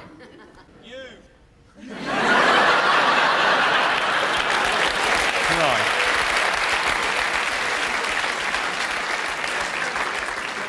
I noticed that you're sitting next to a lady. You're going to do what when you go home? Kill me. She's going to kill you? Yes. Right. Or strap one on and fuck you, certainly. One or the other. Anyone else got one? You've got one. Who have you got? Jim Carrey. All right. He might be up for it. And who's your boyfriend got? Anything, I'm not bothered. What? Sorry? Anything good looking. What, bit of a change? Yeah, lovely.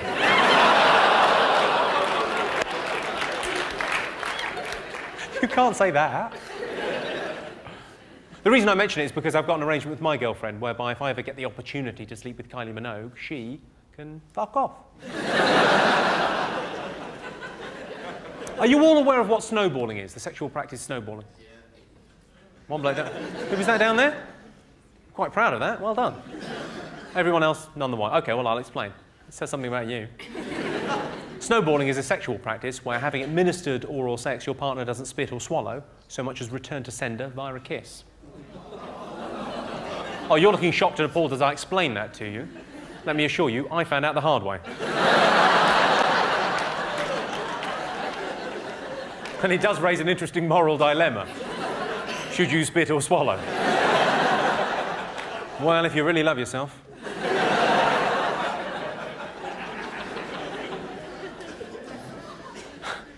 So I can see some friends of mine up there, and you're explaining that to your mum. Brilliant.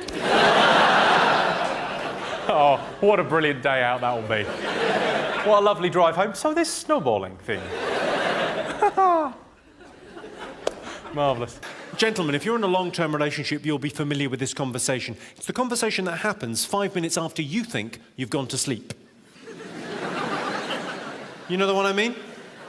TV's off, lights are off, books are down, everyone's washed their teeth, you're in bed, night, night, love you, night, night. 5 minutes after that, just as you're drifting off into sleep, the most insecure voice you've ever heard in your life, out of the darkness, if we broke up, would we still be friends? I said, what do you mean, still?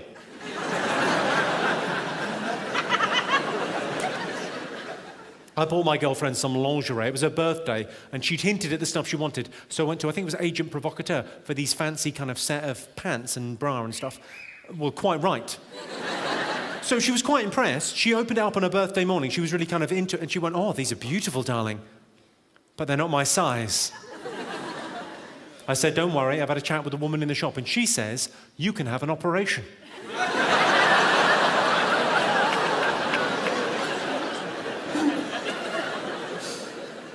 I knew I had to lose some weight in the last year. It's a very sad day for any man when his girlfriend suggests he comes on his own tits.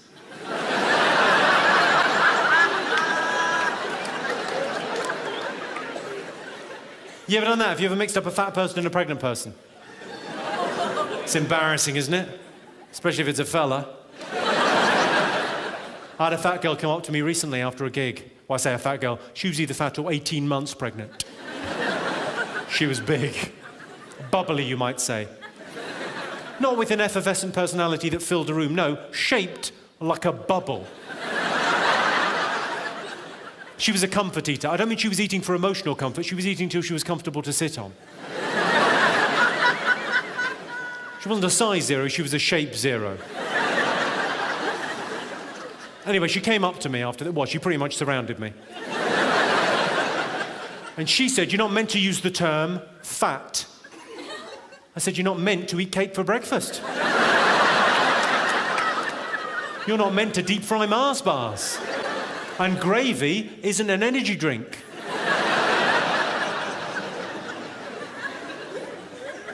And if I can't say fat, because I wasn't using fat in a judgmental way, I was just purely being descriptive on stage, I was using the word fat. Apparently I can't use the word fat now. If I can't say fat, what term does she prefer? Chunky monkey wobble slob?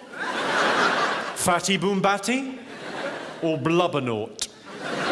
And if you're offended by any of those terms,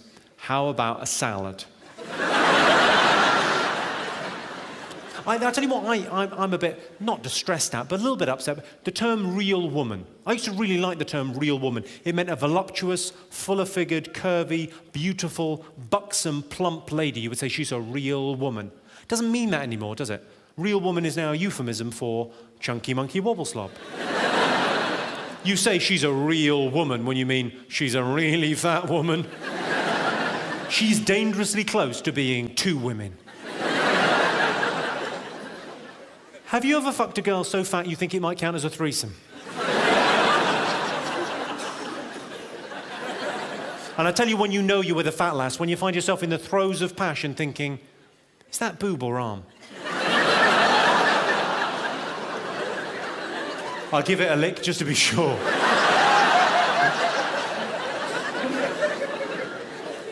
A lot of people think horizontal stripes make them look fat. No.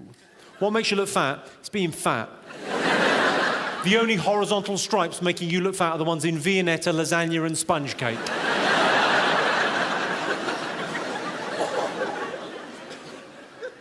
I had a fat girl come up to me after a show a couple of weeks ago, a very nice girl. She said, look, I really enjoyed the jokes, but I'm a fat woman. How do you think I feel? I said, squidgy.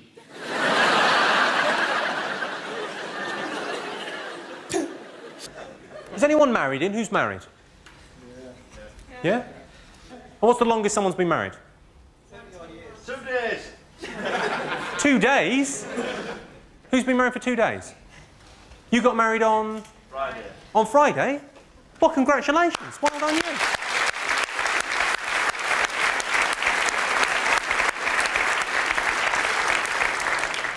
And can I ask, is she pregnant or is this a proper one? Sorry? We've done that already. You already have a child, and now you got married? Get out. Get out of my house! Well, that's a lovely thing. Oh, well, congratulations. Thanks for coming. Wow. You know, you've married that guy. He looks like a great guy, looks amazing, and clearly he set the bar pretty low early on. Where are we going on our honeymoon? We're going to see Jimmy Carr live. Well, well done. You know, good luck with it, is all I'm saying. Good luck. Because we all know a third of marriages end in divorce. I don't want to put a damper on things, but a third of marriages end in divorce, and they're the lucky ones. The others are dying. I'd rather go to jail than get married. I have thought this through, by the way. I'd rather go to the jail than get married. But, you know, if you murder someone, that's the worst thing you could do. You murder someone, you get a life sentence. You're out in 12 years. Hey! Whereas this, life means life. And in your average marriage, as opposed to prison, there is significantly less anal sex. See if you think this is romantic. Really, I'm asking the ladies. Do you think this is romantic? I've got a friend, she's getting married at the end of the summer, and her fiancé has designed the wedding ring. He's quite a talented artist. Picked out the diamond when he was down in South Africa. Quite a talented artist, done sketches, taken them to a jeweller in Hatton Garden who's putting the whole project together for him. That's romantic, isn't it, ladies? Yes. Yeah. I think it almost makes up for the fact that she's clearly marrying a homosexual. She's going to have an amazing ring, not much of a wedding night. I imagine it'll be something along the lines of, come to bed, darling. I'm just going to walk the dog in the park. We don't have a dog. I'll be in the park. While we're on the side, is anyone in favour of gay marriage? Who's in favour of gay marriage? Yes. You're by shouting out, who's in favour of gay marriage? Yes. I'll tell you why you're wrong. Gay marriage will inevitably lead to gay divorce, and that will be bitchy. Tiny little things irritate me in life. I don't know if you get this, but really quite trivial things annoy me. You know when you go into a fish and chip shop, let's say on a Friday, right? And the guy in an all too chirpy voice, it's the chirpiness that gets me, goes, as you walk in, he goes, chips will be 5 minutes. What? What do you mean the chips are going to be 5 minutes? Did you not think I was going to order chips? It's a chip shop. The clue's very much in the name. This is the one scenario you really should have been prepared for. It's like when you go into a Greggs or any high street bakery. Go into any high street bakery at 4 o'clock in the afternoon and they will say, in the same voice, wherever you go in the country, they'll go, we've run out of rolls. And then they'll explain it. They'll go, loads of people came in at lunch and had rolls. Now we've run out. Like there was nothing they could do. I sometimes get it in Starbucks. Do you go into Starbucks? I love Starbucks. I love the posh coffee. You walk in there, though, at the end of the day, and they'll go, "We've turned the coffee machine off." Well, turn it back on, fuck knuckle. I didn't come in for a chat. I want a fucking coffee. I sometimes get it in department stores at the end of the day. You know, if you're in a big department store at the end of the day, you'll get from behind the counter quite a snooty voice. "Excuse me, we're closed." You find yourself thinking, well, how did I get in here? Am I a burglar? I don't want to be a burglar. Now, I thought what we might do this evening, Birmingham, obviously you've all come out to see the show this evening. I'm very grateful for that. I love my job. I love the fact you come out to see me live. But we're all sort of friends here, and you've bought tickets to come and see me at the show. So I tend not to get heckled in the way that I used to get heckled when I used to play the clubs. When I used to play the clubs, you were unannounced. But, you know, the venue was bigger than the name, so people would come along, they wouldn't be invested. If they didn't like it, they would shout rude things out. I used to love that, proper aggressive heckling. I thought, well, why don't we? Because people tend not to do it at these kind of gigs because people don't want to fuck up the evening for themselves or for anyone else. Hold your horses just 1 second. People tend, one notable exception, people tend not to want to fuck the gig up. But I thought it's quite nice, it's quite a fun thing, heckles. So why don't we have a heckle amnesty, a little 2-3 minutes where you can just fill your boots. If you've got something abusive to shout, have at it. Have you actually got Tourette's? That was so quick. Can't, fuck bum. And fuck bum, that's such a weird thing to shout, fuck bum. Like the rudest words you know. Fuck, cunt bum. Any other heckles? What, sorry? Peter Kay was sold out, so you had to come here.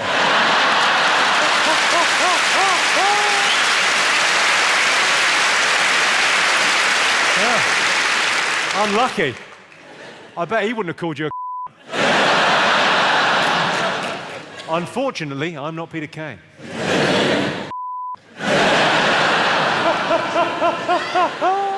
a very different kind of show. Peter's show's good too. Any other heckles? My crisps tasted rubbish.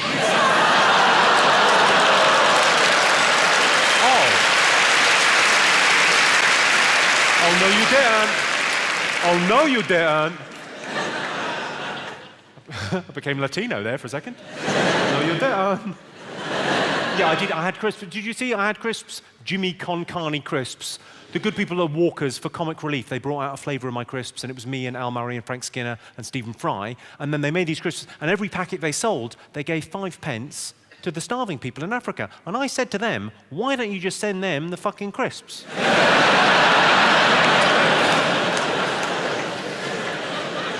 It's got to make more sense, hasn't it? Because they can't be as fussy about the flavours. If you're starving, you're fine, aren't you? Well, these are a bit... Nah, fair enough. Any other heckles? When's the comedy on? When's the comedy on? Really? What's your name, sir? What's your name? David.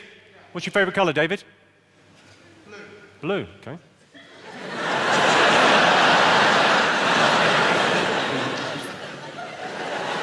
Seems like the fairest way to deal with you, David. There are so many things I could say. Number between 1 and 8, David. 6. 6. Okay, and you said to me, when's the comedy on? Well, it says, if you want my comeback, you'll have to scrape it off your mum's teeth.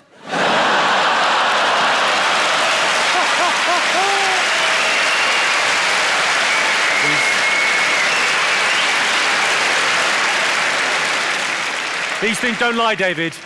These things don't lie. Nah, I'm kidding. She swallowed the lot. Wow.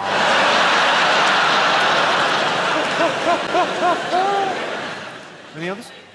What, sorry? I've got a big nose. What are you, fucking retarded? I mean, I literally don't have a big nose.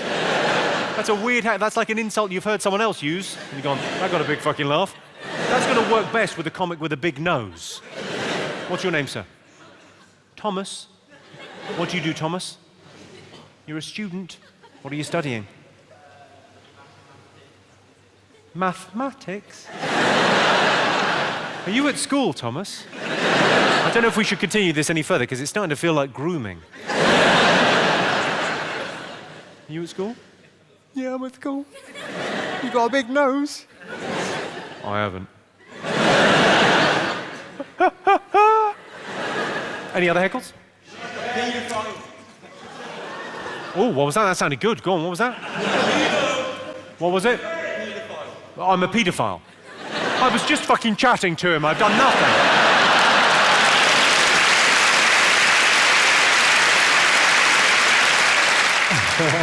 Any others? Yes.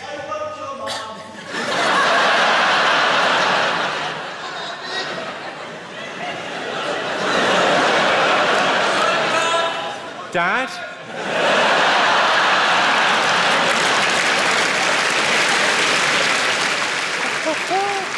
Any other heckles? What, sorry? Posh prick. Posh prick seems a bit harsh. What's your name, sir? Miles. Miles. And you think I might be a bit posh? All right, Miles. What's your favourite colour? Blue. Seems like the fairest way to deal with this. You get some B-L-U-E. Number between 1 and 8, Miles. 4. All right. Ooh. It says if you've come as a you've won. Bit of good news.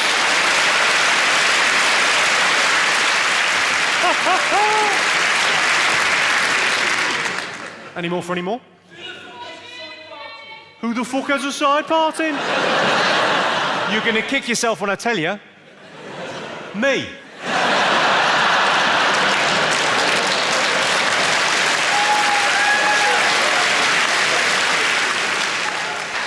Have you ever looked at a bill in a restaurant where it says service not included and thought, no, it wasn't, was it? I was staying in a hotel last week. I came down for breakfast. I said, I'll have a continental breakfast, as is my wont. The waiter said to me, what room are you in? I said, it's the dining room. When I was a kid, I was never scared of the Daleks. I used to be spooked out by the Daleks, but whenever they'd come on, I'd just go, well, if they ever came here, I'd just go upstairs. They can't get me if I go upstairs. But now when I watch Doctor Who, I'm petrified. Because of all the wheelchair access we put in everywhere. They can get anywhere they fucking like now. We're sitting ducks. If my grandmother knew how much I spent on her funeral, she would be spinning in her ditch.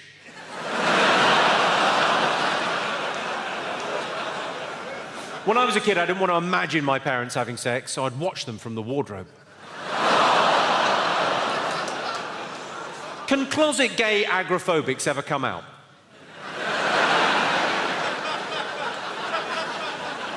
How can you possibly explain the concept of death to a young child? Well, you need a hammer and a hamster. He's not gone to live on a farm, has he? He's all over the fucking shop. You know that disclaimer they put at the end of films? You know the one that says the characters and the events in this film are purely fictitious, any relation to real characters and events is purely coincidental? Yeah? Do they really need that on Lord of the Rings?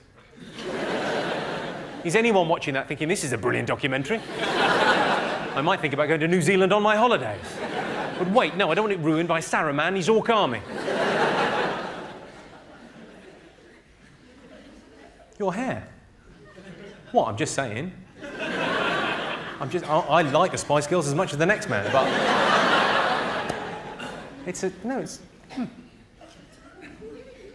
I can't help noticing you've got a tattoo on your... Well, it's your boob, isn't it, really?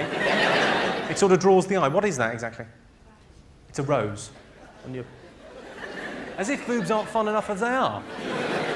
She's thought, I'll tell you, I'll brighten these things up. No fella's going to like these. What do guys like? They like flowers, don't they? Yeah, I'll get a picture of a flower. Did you not think, what do you like? What kind of thing? You look like the sort of bloke that like cars and guns and tanks. Get a nice tattoo of a tank on your tip. Lovely. He could be, you know, and going, oh, is that a Sherman? Because flowers, unless he's secretly gay, and I'll be honest, there's a lot of earrings and spiky hair. Good, fine. A great way to warm up pensioners in winter is cremation.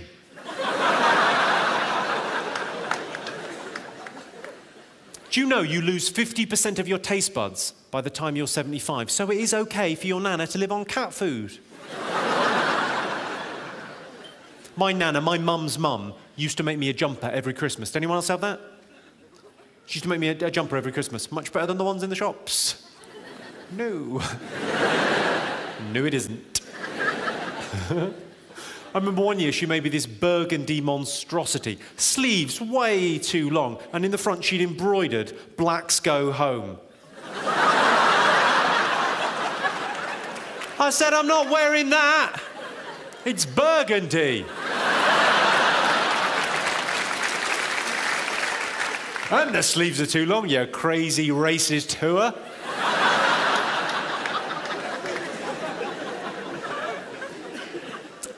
Are there any couples in this evening? Give us a shout, the couples. Oh, lots of couples in tonight. This is a bit silly, I think, but for Valentine's, I got my girlfriend sex vouchers as her present. I didn't realise they were transferable. Turns out they accept them at her work.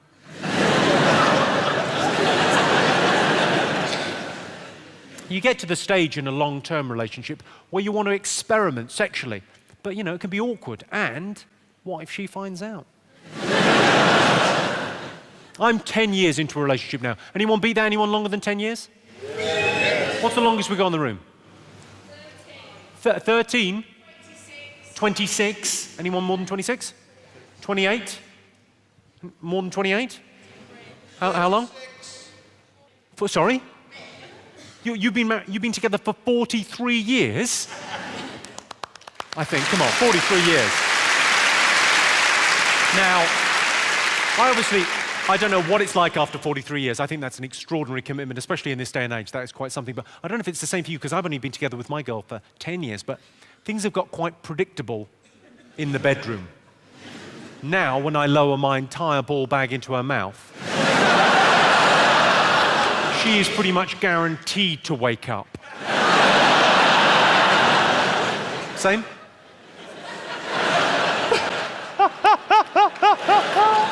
Oh, you couldn't see that? He just went, yeah, same. You look worried on their behalf. They've been married 43 years. Don't panic. They've tried everything. What's your relationship with them? How do you know them? That's your mum and dad? Oh. That's nice. Well, I hope the image of your dad teabagging your mum hasn't... I for one...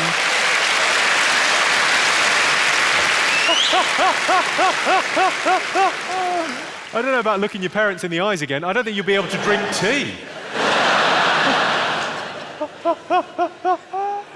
Hi. Shit, sorry. This will be hard for you to believe. I used to be a gentleman. I didn't used to talk about my sexual exploits, even with close friends. Never kiss and tell. Always just keep it private. It's private life for a reason. Private. Now, I'll talk about anything. It's great for me because it's a catharsis, but also I think it's good for everyone because you talk about things, everyone feels a bit more open and a bit more normal because, there's weird things. Here's an example of an intimate detail I don't mind sharing with you. My girlfriend can't have orgasms during intercourse, but it's not a problem because I can.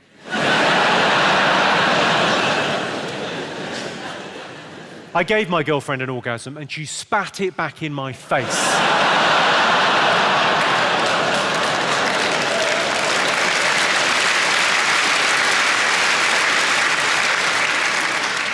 Well, what I'd like to do now, ladies and gentlemen, is tell you what this show is actually about. I've had an extraordinary 12 months. I've had a life-changing experience. I was a very cynical man, and I didn't really have any religion in my life, and I've let spirituality in the last 12 months, and it's been extraordinary. So this evening, what I'd really like to do is to test... I'm joking, there's no God. Grow up. Unless, of course, you're Muslim, in which case there definitely is a God. I'm not a fucking idiot.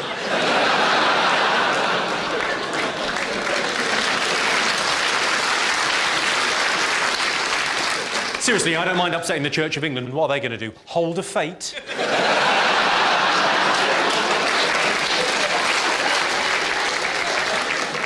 I'm sure there are Christians out there in the audience now thinking if I get hold of that Jimmy Carr, I'm going to bloody well forgive him.